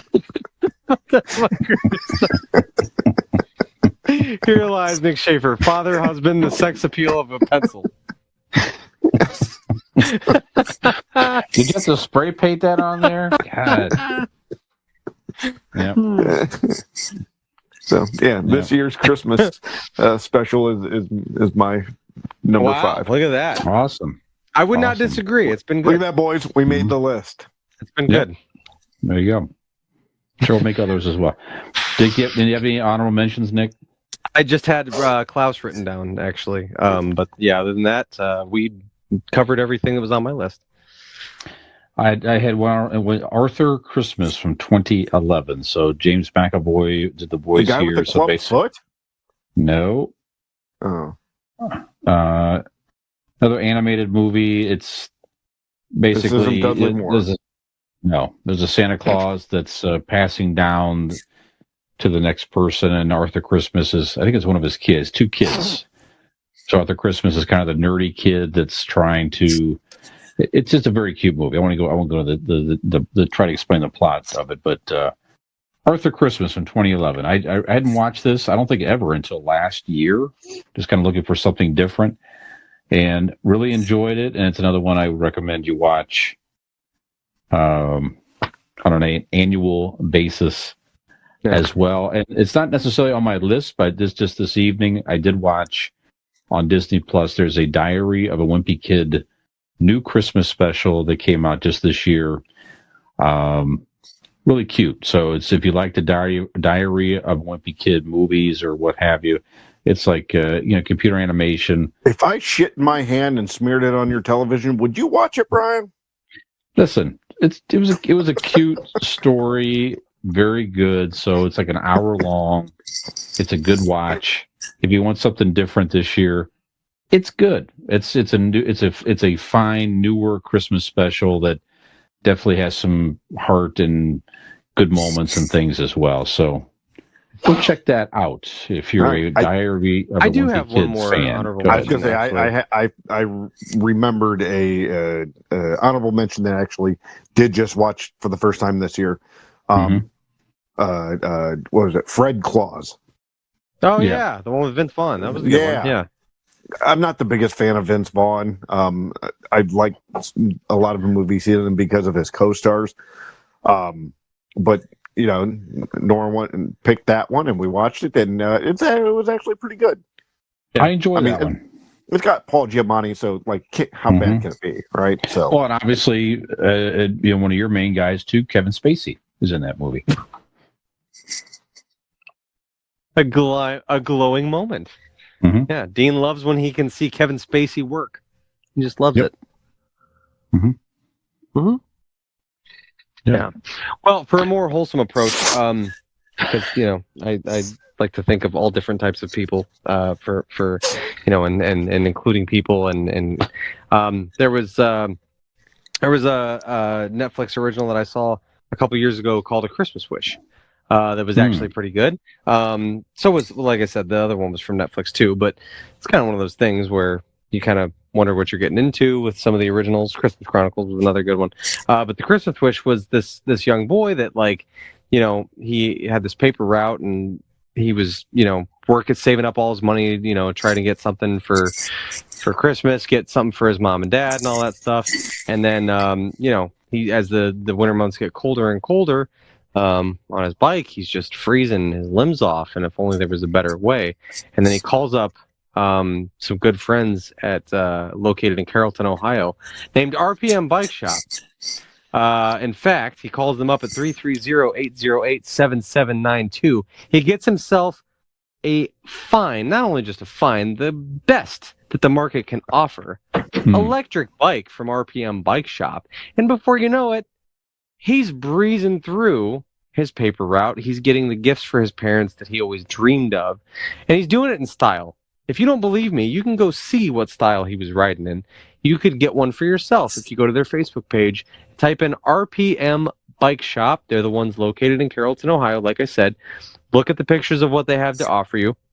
You can call them up, or you can go to their website, rpmbikeshop.com, and you too can be able to ride in style on your very own perfect electric bike from RPM Bike Shop and be able to provide all of the lovely gifts for all of the loved ones in your life this holiday season. That's right. If you're not sure what to get somebody, maybe an electric bike is in their future as well. RPM Bike Shop has what you need. So give them a shout today and let the fireworks fly this holiday season. So, those are some of our favorite things. Let's talk about some least favorite things. I'm going to start it off right now, if you guys don't mind. This is something. This is something. All of Dean's jokes in the prior Christmas episodes. Yeah. Yes. Both things irk me, right? I like that you Dean's only said jokes. you only put them to the Christmas episodes. Dean, I'm going to leave mine. You have 169 episodes to work with. I'm going to leave mine more broad. Dean's jokes and my own face are not pleasant things that I like to experience. However, this one thing, okay, I have a short list, okay? I have a hard time complaining about Christmas because I do truly love it. I really do. I love everything about Christmas. And I love that I have so many like friends and family in my life that I get to celebrate Christmas and stuff. I appreciate a lot about Christmas. It's my favorite time of the year. But if I had to pick out a few different things about Christmas that I don't particularly love, the first one is a newer trend that I don't particularly love, and it's inflatables. Okay, here's my thing. If you have yard inflatables and you have 2 is the max. 2 is the max in a home you can ever fucking have. A full ass home with property. 2 is the most you should ever have. Okay? You don't need 7. You don't need every different one that you can buy. You don't need to add a new one every year. 2 is actually borderline too much. 1 I can deal with. Okay? 1 with the proper, also accompanying lights and other decorations. I can deal with 1 if it's accompanied by things. Okay? I can deal with 2. I feel like if you have 2, you need definitely. If you just have 1, that gives me the signal that, and no other lights or anything, that's like this. These are my Christmas decorations. This is what I'm able to do. Fine. Okay? If you have 2 inflatables and no lights, I'm like, what the fuck? Like, this does not count as decoration. I'm giving you a pass with 1. 2, that's ridiculous. I've seen people with like 5 to 7 inflatables in their yards. Yeah. And I don't care if you have lights. Looks like they're just being attacked by Christmas. That is insane. That is too much shit going on. And I like, at the end of the day, again, take it for what you will. If you're listening to this and you have a ton of inflatables, Christmas, the fact that you're decorating for Christmas at all over nothing is better. It's better than nothing. That's great.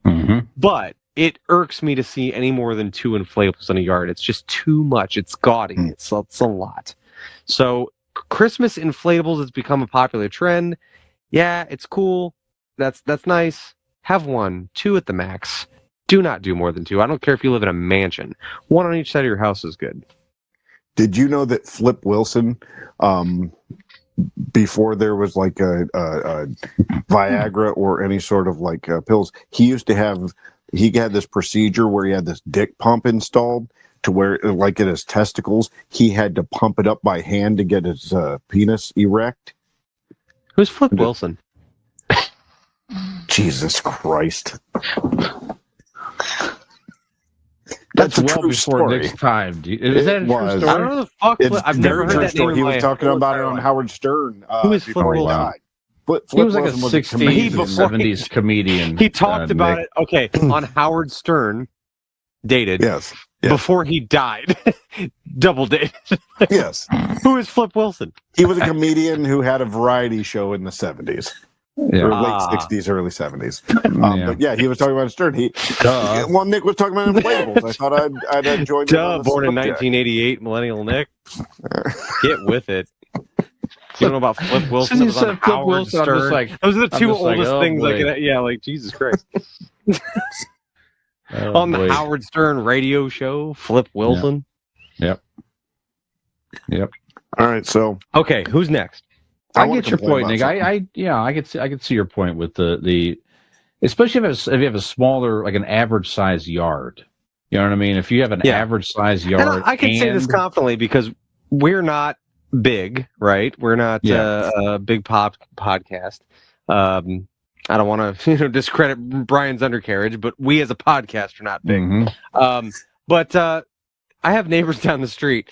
They've got they rent part of a house, and they've got fucking 5 inflatables at their house for Christmas, and they had 5 for Halloween. I'm like, Jesus Christ! You only own half the property, or you don't. it's like Actually, Christmas you don't- fighting each other. You don't own any of the property. Close You quarters. rent half of the property, and you have a fuck ton of inflatables. Like I said, at the end of the day, you did So you something. don't think and people that's that can't cool. afford to buy a house should have inflatables? Nick, Do you know how much inflatables cost? How about take fucking 3 of those inflatables and pay for next month's rent? Jesus Christ. That's insane. Anyway, I'm done. Go ahead. So Moneybags Nick is done. Brian, is there anything you want to No, complain about? I'm encouraging them to have more money by buying less inflatables. Then maybe they can afford a house. So That's a lot. you're just Inflatables mad are not because cheap. you drive by in probably a Bentley or whatever you're driving these days, and you drive by and see the poors up there trying to have fun with Christmas, and it upsets you. Using the rich man's air to inflate their trash bags to make their fucking Christmas decorations. When I'm out there putting out my LED lights, it's insane. It's ridiculous. Well, you don't put them out. You pay a company to come out and sure, put them out. Yeah. My pool boy is also a landscaper and also a light fixture hanger, so it's a nice little thing that I like to use all year round. You just like watching him work, don't you? I do. I sure do. You wear the tight little jean shorts even in the winter. Get up on that ladder. Go ahead.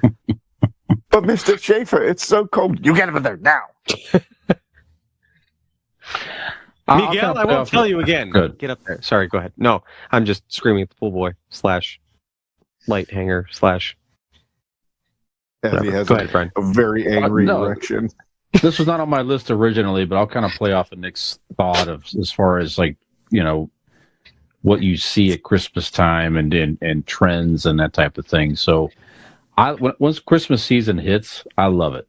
I mean, I really do. I mean, I love everything about it. As far as I love decorating. I love the lights. I love having lights in the house. I love seeing the people's lights. I love going out to bars and restaurants and having all the decorations around. I don't like love giving all gifts on the show, but whatever.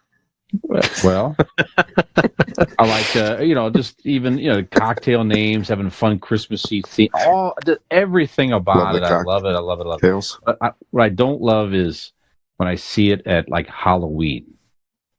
As Christmas creeps up more and more, around Thanksgiving, I get it. When's the cutoff? When is it supposed to start? When are you comfortable with it? The day after Thanksgiving. Matter of fact, Thanksgiving Day. You give it to me when I as I mentioned before, when I see Santa Claus in the Macy's parade. Yep. On I feel Thanksgiving like Day. Yep. That's it, dude. You are my fucking dad. It's Christmas from there on point. Yes. I don't want to see. The I don't want to see second Santa comes out, shit. it's Christmas. So what is supposed to be the decor? Is just regular fall decor from? Yes. From That's it. October 12:00 noon when Macy's ends, and you see Santa. It's Christmas season. November 1st to November. Fall decor: turkeys, 22nd. pilgrims, leaves, pumpkins, hay bales, corn stalks, all the harvest shit is. I love seeing all that. I mean, honestly, that's nice. I love seeing all that stuff after Halloween, right? But I don't want to. It's a very short. It is. Very short. It's only a few weeks. But how much do you need for fucking Thanksgiving? You It's don't need a not lot. even That's First that's, of all, that's one of the fucking beauties there's of no Thanksgiving. fucking mascot except for murder and genocide and shit. And- There's no and like, turkey. Right. yeah, it's not. I mean, Thanksgiving's kind of a fake ass holiday. It's just a day to Yeah, like. Thanksgiving. it's- I Thanksgiving run is around and just throwing blankets on people with smallpox on them. sure. Mhm.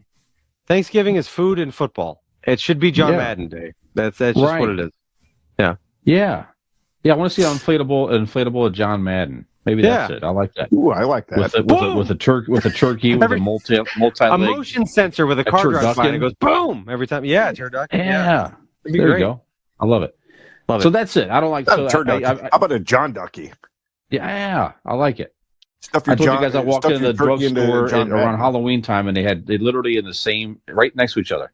They had a witch and a Santa Claus. That's not even a joke. Selling the decorations for Halloween and Christmas right fucking next to each other. I'm like, Sure. this is out of control. I don't like. Are that we going to shit. talk about the elephant in the room here? Who's really What's to that? blame for this? Who's really to blame for the bleeding through of these holidays? Tim Burton with A Nightmare Before Christmas. There you go. He blended the two holidays, and now people have lumped together Halloween Town and Christmas Town, and Yeah. now we're just going, well, it's so close together. Well, It's Halloween he Christmas. also It's a he Tim also Burton puts, thing. doesn't he put Helen Bottom Carter in his movies? Right, his wife. Yes. Mhm. Typically. I well, mean, so not anymore, there. but yeah. Right, but he used to. So I mean, he's doing it there. He was blending horror with boners. Mhm. And so you get those too much. It's kind of like when you were yelling at your pool boy. Yeah. You know. Yep. All All right. right, I haven't got to complain one fucking bit. Go ahead. So anyway, All my right. next one is actually No. I'm going to You go know ahead what? with another. I'm going to go Just ahead with because of that, I'm going to go with I'm gonna Bruce go with another- I'm Springsteen's gonna- fucking God. Christmas songs. Fuck you! Anything Santa Bruce Claus is coming to Springsteen. town. Santa Claus is coming to town. First of all, you're going to get it's us to great. kick off YouTube. Did you say Bruce Keep up Springsteen? that. Yeah, I did. How fucking actually dare you? Fuck the boss and fuck him singing Christmas songs. Wow, spoken like a true vagrant. You hate the boss. Man. You hate the man. Wow, whatever.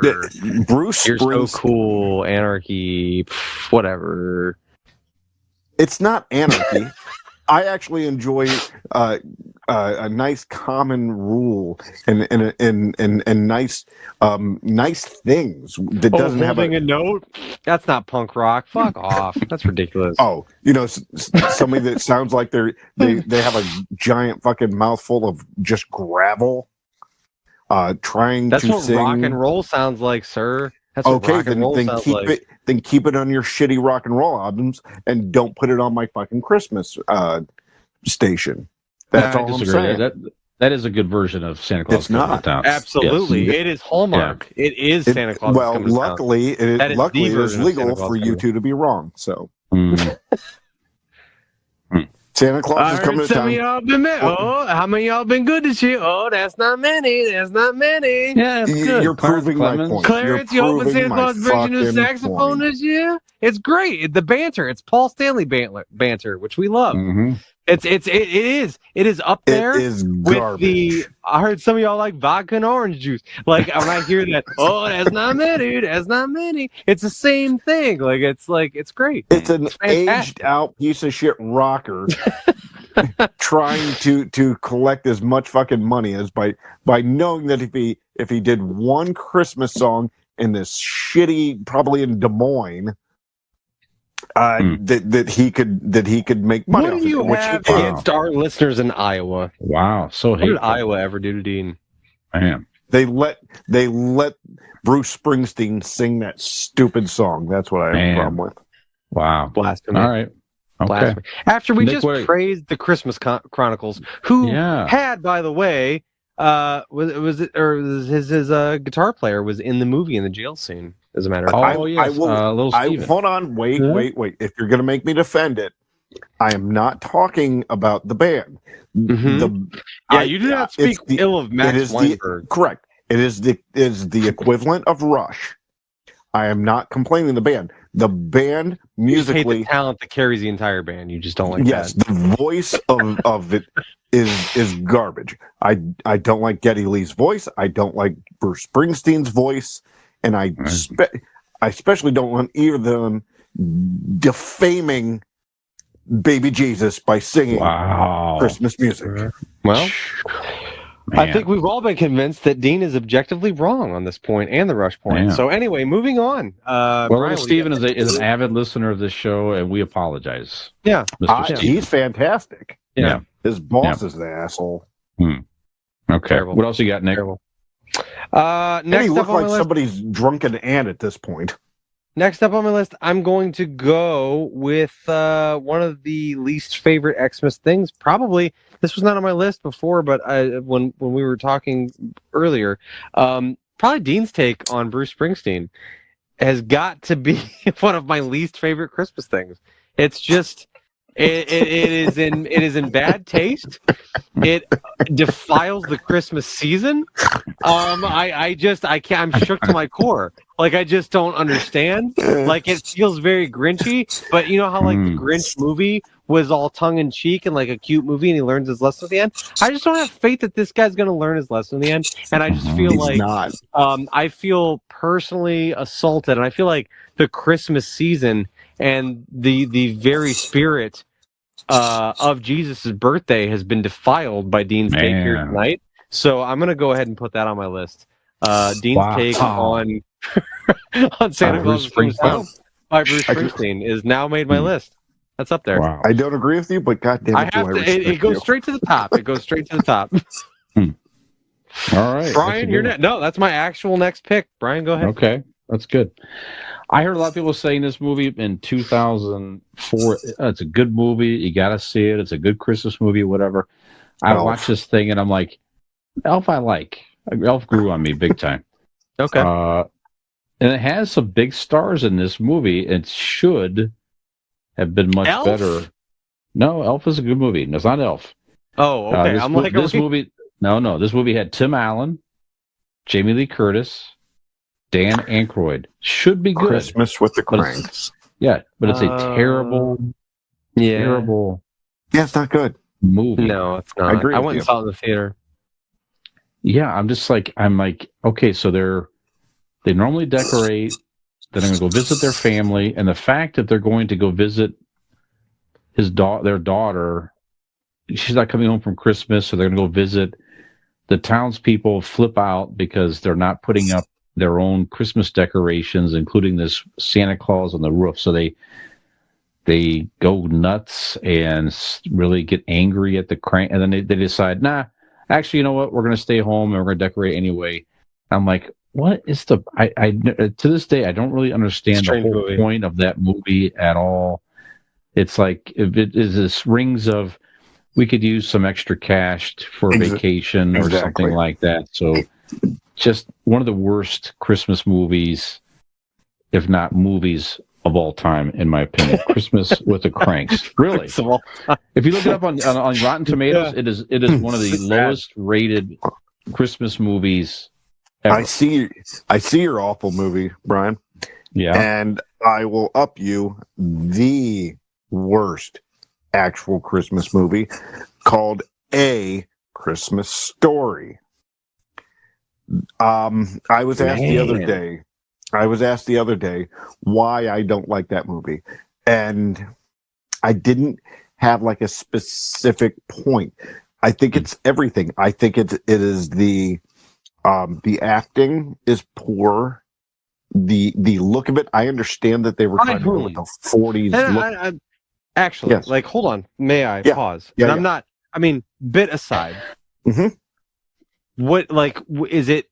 This isn't a bit. I don't like that movie. I won't watch it. No, I know that. I know. No, I mean, like, bit as me giving you a hard time about like the Bruce Springsteen stuff. Like, actually, I'm not trying to combat you about the movie. I legitimately like who the children, the acting, the children acting is the children bad, actors. dude. I don't like children actors in general, but those kids were particularly bad. The mother is annoying. I like her in a lot of other things she's done. Like, she's a good actress. But was she supposed to be like whiny and like annoying and like a bad actress in that movie? The father was only the halfway redeeming part of it. Like he was entertaining of any of the. He stole any scene he was in. Yeah. But it's not hard because like everybody else was couldn't act their way out of a goddamn wet paper bag. And then the tone of the movie, I get that they were supposed to be in like the 40s, but like it just looked old and tired. The plot itself is just dumb. I get the idea that he was supposed to be like a fantasy kid, like a kind of popping off in fantasy hills, but it just didn't do it for me. I didn't like the plot. I didn't like the writing, the acting, the cinematography, whatever you want to call it. Just everything about that movie, it irks me. Ever since I was a child, there's never one time from when I was little when I saw it to now that I've ever watched and gone, you know what? Okay, not bad. It's just bothered me so much for all these years. I've said this before, I'll say it again. Go back and watch like the last half hour, 20 minutes, half hour of the movie. Well, Brian, that's the thing what makes it bad is like I do watch it like whenever because I'm not going to like turn off and let everybody else. It's on TBS 24 hours a day. Yeah, on Christmas so Day. I do.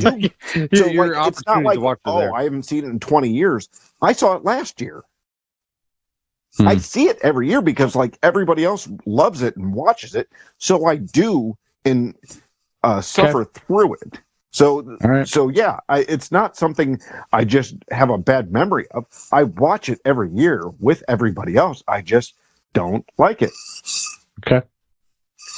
Yeah, like I said before, the scenes at the very end when the dad is so excited, to give his son the ultimate thing gift that he really wants, and he's been like putting him off all year. I'll give you that. I will give you that. What is that over there? And his dad is so excited, like like just giddy. The dad is so giddy. I will give you that is a good scene when the kid gets the thing.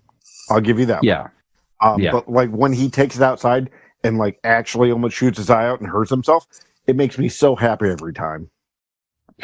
Man. I think this is rooted in your hatred for children more than anything. I don't think it has anything to do with the movie. I think you just hate kids. No, that's... Yeah, Dean every year asks his son, like, what do you really, really want for Christmas? And he makes it a point not to get it for him. Actually, that's not every true, year. Brian. I get it for him and I break it in front of him. The wife or the mother, she's one of my, like, I just feel like it plays so well off of his character, like that he's so stern, and he has no time for whatever, and that she's that very motherly, like she's stern when she has to be with the soap in the mouth and stuff, but she's very like, you know, that's her baby boys, and she, whatever, like, and I don't know, like, I mean, I know a lot of people that like that is the quintessential Christmas movie, and it's not that for me. It's not a top 5. But at the same time, every time it's one of those ones that like every time I watch it, I appreciate it. I'm just like, I don't know. It's like the opposite because I'm like, I just feel like it's really well done. Like it's, and the fact that it was made in like the 80s and made to look like it, like I feel like it translates well. Like you feel like you're in the time they were in, wanting you to be in, and even the kids like with the schoolyard stuff and like it's all very like it's silly because it's a child's. It's a childhood through an adult's eyes, and it's like kind of it's funny. You know what I mean? Like I don't know. Yeah. Even as a kid, I tried to like it's one of those where like I wouldn't openly say that I disliked it because everybody revered it so much. Would ridicule you like this, right? So I didn't. Like I just kind of pretend I'm like, okay, it's on. We'll watch it. And then as I got older and realized that I wasn't wrong, and rarely am, that I was able to come out and... what? I think this is... what I'm trying to relate to you is, like, I feel like you were hyped up on this, or I think it's part you don't particularly like it, but more part the fact that everyone loves it. And that's me with like certain movies where like Super Troopers, everybody was like, it's so funny, it's fucking hilarious. And I'm like, it has its moments, but it's not that fucking funny, and like therefore I kind of hate the movie. Like I hate Super Troopers. I think it's stupid as shit. Because I don't know if it's that. I think it's. I mean, it could be. People are like, it's so super. Remember that Super Troopers? And then like I'm like, yeah, I've seen. And then when I finally watched, I'm like, it's not that fucking good. Like, I mean, I appreciate you being able to point that out, but like I don't know if I'm able to say that.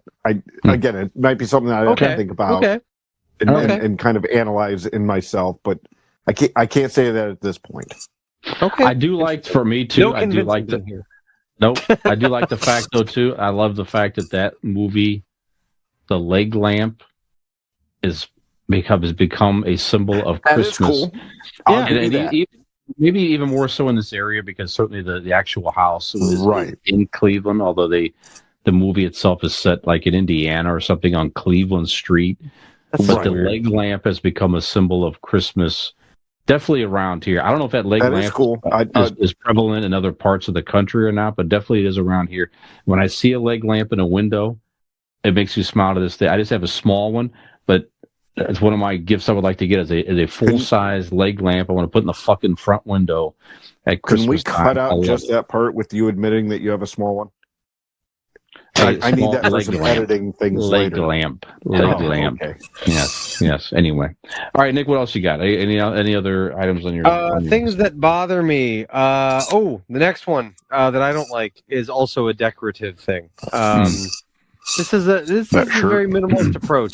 Fuck off. And it is light projectors. When people put up really? Okay, so I don't mind light projectors. Right by them, like the snowflakes and things on the side of the house. You mean? Yeah, or it projects light patterns on the side of the house. Yeah. In lieu of Christmas lights. Okay. There again. Okay. There are parameters for this. If you are an old person by yourself or an old couple and you can't get lights on the house, I give you a pass. But also, you don't know what podcasts are, and you're certainly not listening to this. But if you are a younger person who just simply puts a stake in the ground with a projector globe and projects lights on your house with no added ambiance, you're lazy as fuck. Like, I'm sorry. You're trying. You gotta do something. Do something. Again, all of this is with the preface of, if you are doing that instead of leaving your house dark in December, that is better than nothing. However, I have one window with lights. Don't half-ass me. Around the edges. Don't half-ass me. It's fucking Christmas. Like, that's part of the... Don't you watch Christmas Vacation? Like, that's part of the thing. The hassle and the aggravation and the getting the lights to light. Put some fucking lights on your house. Like, what are you doing? Like, stop doing projectors only. Again, if you have a projector, and you don't even have to have lights on your house. Let's say you have a projector and lights on some windows, lights on some walkways, maybe some candy canes, other yard decorations, whatever. That's fine. I get it. But just put a stake in the ground with a globe that projects lights on your house. Like, no. Fuck. Like, no. Again, able-bodied, right? I understand that is a nice, convenient option for seniors or people that don't want to get on ladders and put actual physical lights and, put the hangers on their house and like on the gutters. I get that. But if you are able, do that shit. Yeah, you guys haven't been over to my house lately, have you? I don't talk to you outside of this podcast. You don't contact me. I don't hear from you. No. We write you on a constant basis in our group chat, first of all. And you respond like every third day. No, I've not seen your house. No, I got new blow-ups of the Christmas blow-ups. I would imagine that, yes. Yeah, there's only two. Christmas blow-ups. Yeah. Blow-up, I got you. Yeah. Correct, yeah, it's not. I do have the other ones, just not outside. No, it's Wonder Woman pegging Turbo Man. It's delightful. Awesome. Fantastic. Yeah. Awesome. Are there light projectors to go with it? It's coming out of her. Actually, that is shining out of his mouth. Visual display. That is it is. like it's beautiful. You've gone above and beyond. I did. Brian, you got anything? Yeah, I got a few more things. I'm just kind of watching the time here too, but I want to. We got I got some time. week. All right, I got week Christmas specials here a little bit. I'll start there. All right, so week Frosty the Snowman to me is one of the weaker. I'm going to blend the two here in one in response here. Frosty the Snowman is weak, and Rudolph has a lot of shitty behavior in it. So like those couple Christmas specials, Frosty is just I have Frosty on my list. Very weak. It's like okay, it kids dumb plot. Steal a hat, and the song is still fun. I like Frosty the Snowman song. It's fine. The scene he melts in the greenhouse is awful, terrible. It's not much point to it. I don't know. And then Rudolph, everybody is shitty to Rudolph, including his own father, and Santa himself is a fucking asshole to Rudolph for looking different and being different. And he requires some odd characters to embrace him, to bring him around and so forth. But I don't know. So just those two specials, it's almost even for me, to where it's like, Frosty not interested, and Rudolph kind of makes you angry for 85% of the special, until finally people respect Rudolph for being able to use his unique physical abilities to save Christmas. That's how I came upon this podcast. I was made fun of and ridiculed until two other outcasts took me in and brought me onto the podcast. So, and then you were canceled for your take on Bruce Springsteen's Nicholas is Coming to Town. Right. That's right. Damn. Well, I'm going to continue on Brian's thing and go with, and I know I've done it many episodes about many different times about, I think we did it for Halloween and Thanksgiving, yada, yada. But goddamn Charlie Brown, those kids are awful. Fuck those kids. Not just kids, everything and everybody, same as Rudolph, is just garbage. Charlie Brown's an idiot. The kids are dicks. All of them are just. Where are the parents, right? Where are the parents? I mean, truly, these kids around.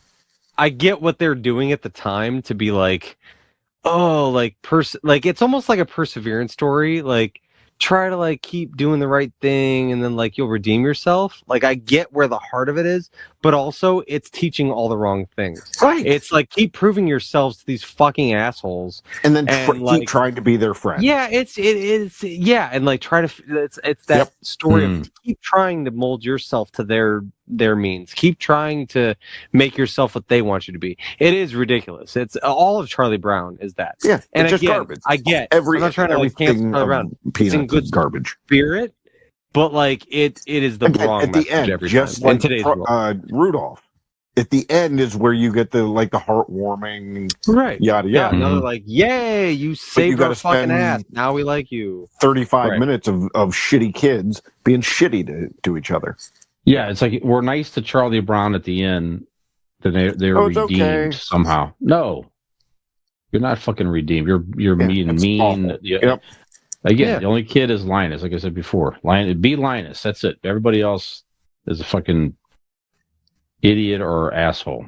That's right. Other than Linus, Linus is consistently Linus is pure good. Yeah. Yeah. He was a good dude. Yep. Be a Linus, people. Be a Linus. Yeah. That's right. All right, Nick. Anything else? I do. I have this is my last one, and I'm about to take the cake here. I'm sorry. My least favorite thing about Christmas. You came around with Bruce Springsteen. All time. They made a sequel to Jingle All the Way, fellas. I don't know if you know this or not. It was straight to DVD, and it was Jingle All the Way 2. That is blasphemy. It featured Larry the Cable Guy as the lead. Now, we have had many conversations on this, and a lot of it is my love for Jingle All the Way. Obviously, I'm a shirt, a turbo man, whatever. At the end of the day, can either one of you, with a straight face, tell me that it is okay, whether how you feel about the original aside, it is okay to make a sequel to an Arnold Schwarzenegger-led film and make your lead man Larry the Cable Guy? Is that okay? No, Is that absolutely fine? not. Is that acceptable? Is that no? You could have done a Hallmark movie with Bronson Pinchot, and you still should not do a sequel with Larry the fucking Cable Guy. Correct. Now, here's the deal. I'll be the first to tell you, all jokes aside, Jingle All the Way was not first of all, I'll tell you this. It was not enough of a classic or a hallmark in society to have a sequel. You don't need, not a single fucking soul is asking for this. Sure. Not the most diehard fan of Jingle All the Way is asking for another one. Mm-mm. Let's just say I want Arnold in it and Sinbad, as fun as that might be. I'm not asking for that. Why are you force feeding me a single or a sequel to Jingle All the Way, not featuring Arnold Schwarzenegger? You could have named it or anything anyone else. that was in the person. It doesn't matter. Like it's ridiculous. And like, so we go through this Have thing. you seen it? I have never, and I vow to never. It is. I will take that to my grave. I vow to never. Lane Well, do you has know the tried. plot? I'm just curious about the plot. Yes. So Lane has watched it, and I think 50% of it. 50% of it is maybe he like kind of likes it. 50% of it is that like it's actually that's not fair. 30% of it is he kind of likes it. 70% of it is he wants to give me a hard time. So he has seen it. He goes, I think if you watched it, you might. I said, you don't understand why I like Jingle All the Way. It has nothing to do with, I mean, not nothing. I enjoy the story of like the dad going out of his way to try to make his son's Christmas perfect. That actually is the heartfelt thing at the core of it that I love the most. Sure. However, a big fucking part of it is Arnold and like what he means to me and when I saw it and the nostalgia and like all that stuff. So that to me is just like he's like, I think if you watch it, you'd like it. And I'm like, I can guarantee you I would not. There's nothing redeeming about this movie that I want or that I, have any desire to be a part of. So I don't know. I've never seen it. I vow to never see it. First of all, it was straight to DVD. Why was it not good enough to at least? Well, I mean, it was Larry never the good Cable enough Guy to be... is a character. Yeah, he doesn't even sound like that. Right. That's ridiculous. Apparently, if Dan would have been himself as an actor and done it, maybe. But he did the character of Larry the Cable Guy for it. It just makes no sense. Yeah, it's exactly like it's almost like they took it they took the premise of it because he was like, it's not even a Turbo Man, it's a different toy and it's a different, like they took it. It's like one of those Home Alone spin-off things or whatever, like American Pie movies that weren't one of the first 3. Like it's just they took the idea and were like, we'll just pump this out. So anyway, obviously, as you guys know, I'm passionate about Jingle All the Way. I love Jingle All the Way, and I hate to my very core that there even exists some semblance of a sequel to it that doesn't feature any of the spirit of the first one. It just bothers me. So that is my number one most hated thing. I hate it for you, sir. And I don't think I appreciate that. And I don't think Brian, you have anything else? One of the worst created Christmas specials of all time. You could argue, is it so bad it's good? Is it so bad that it's only good if you have a special event to enjoy it? Mm-hmm. The Star Wars holiday special. If you're to me, it's absolutely. If you're going to sit around and just try to watch it on your own and try to enjoy it as it's brutal, something that's remotely entertaining or good or anything or Christmassy, I don't know how one can even barely say that there's much there at all. Obviously, we had a fun event watching it together and making fun of it. It was a whole event. That was tough to watch. It was hard to get through. It was. At points. Still, it was fun. But I'm glad you phrased it that way because I was saying I was going to put on my list, but I was like, I can't really. Can I really put it on my list because there's a level of enjoyment to it? But you phrased it perfectly. Not for the right reasons. Yeah, right. Right. Yeah, it's real. It's hard. You need friends to do it. Like you can't just like sit down and enjoy it by yourself. It's not like that kind of No. thing. Right. Some people can, and those people are not. I'm not one of them. That is for sure. Or us. Yeah. Yeah. There you go. And that's it. That's my main. Well, I think that's my main stuff. perfect one to end this segment on. Yeah. Yes. Very good. We have done it. We've talked about fearful things, jeerful things, things that bother us, things that we love. And one thing that we do love, I know the one thing we are unanimous in loving is tattoos. Tattoos. Our tattoos. And go check out our final sponsor to experience your own holiday joy and creative love and so on and so forth. I'm really reaching here. I'm just going to go into the promo read here. So Golden Heart Tattoo in Norton at Golden Heart Norton on Facebook. Find them online, goldenhearttattoos.com, or give them a call at 234-706-2982. They will not be on your least favorite holiday list of items. I know that for sure.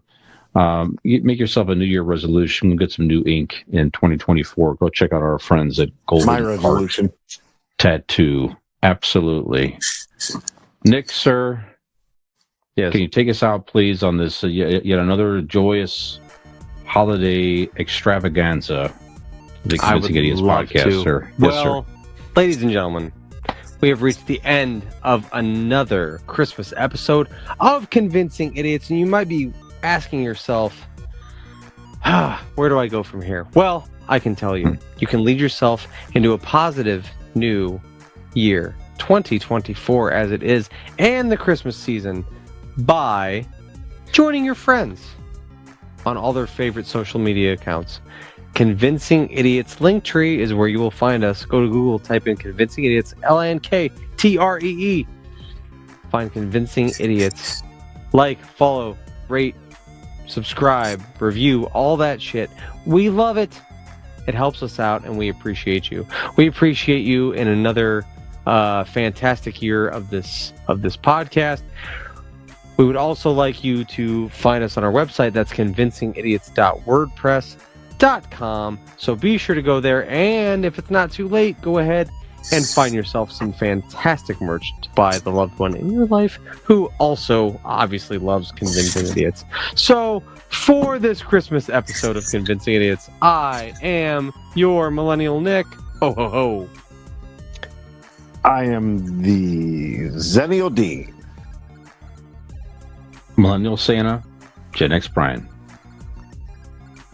Have we convinced you to include us in your holiday season this year and let the fireworks fly in your life? Ho, ho, ho. Merry Christmas! Yo, yo, yo. Hi, this is Millennial Nick, along with Gen X Brian and Zennial Dean.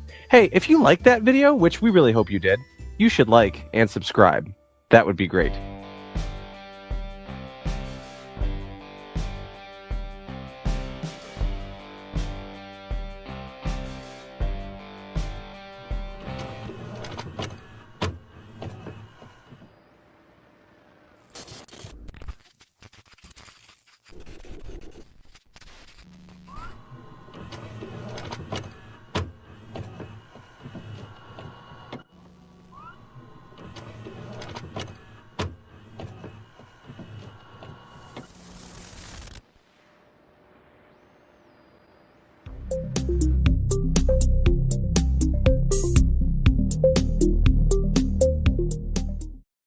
Ham gravy.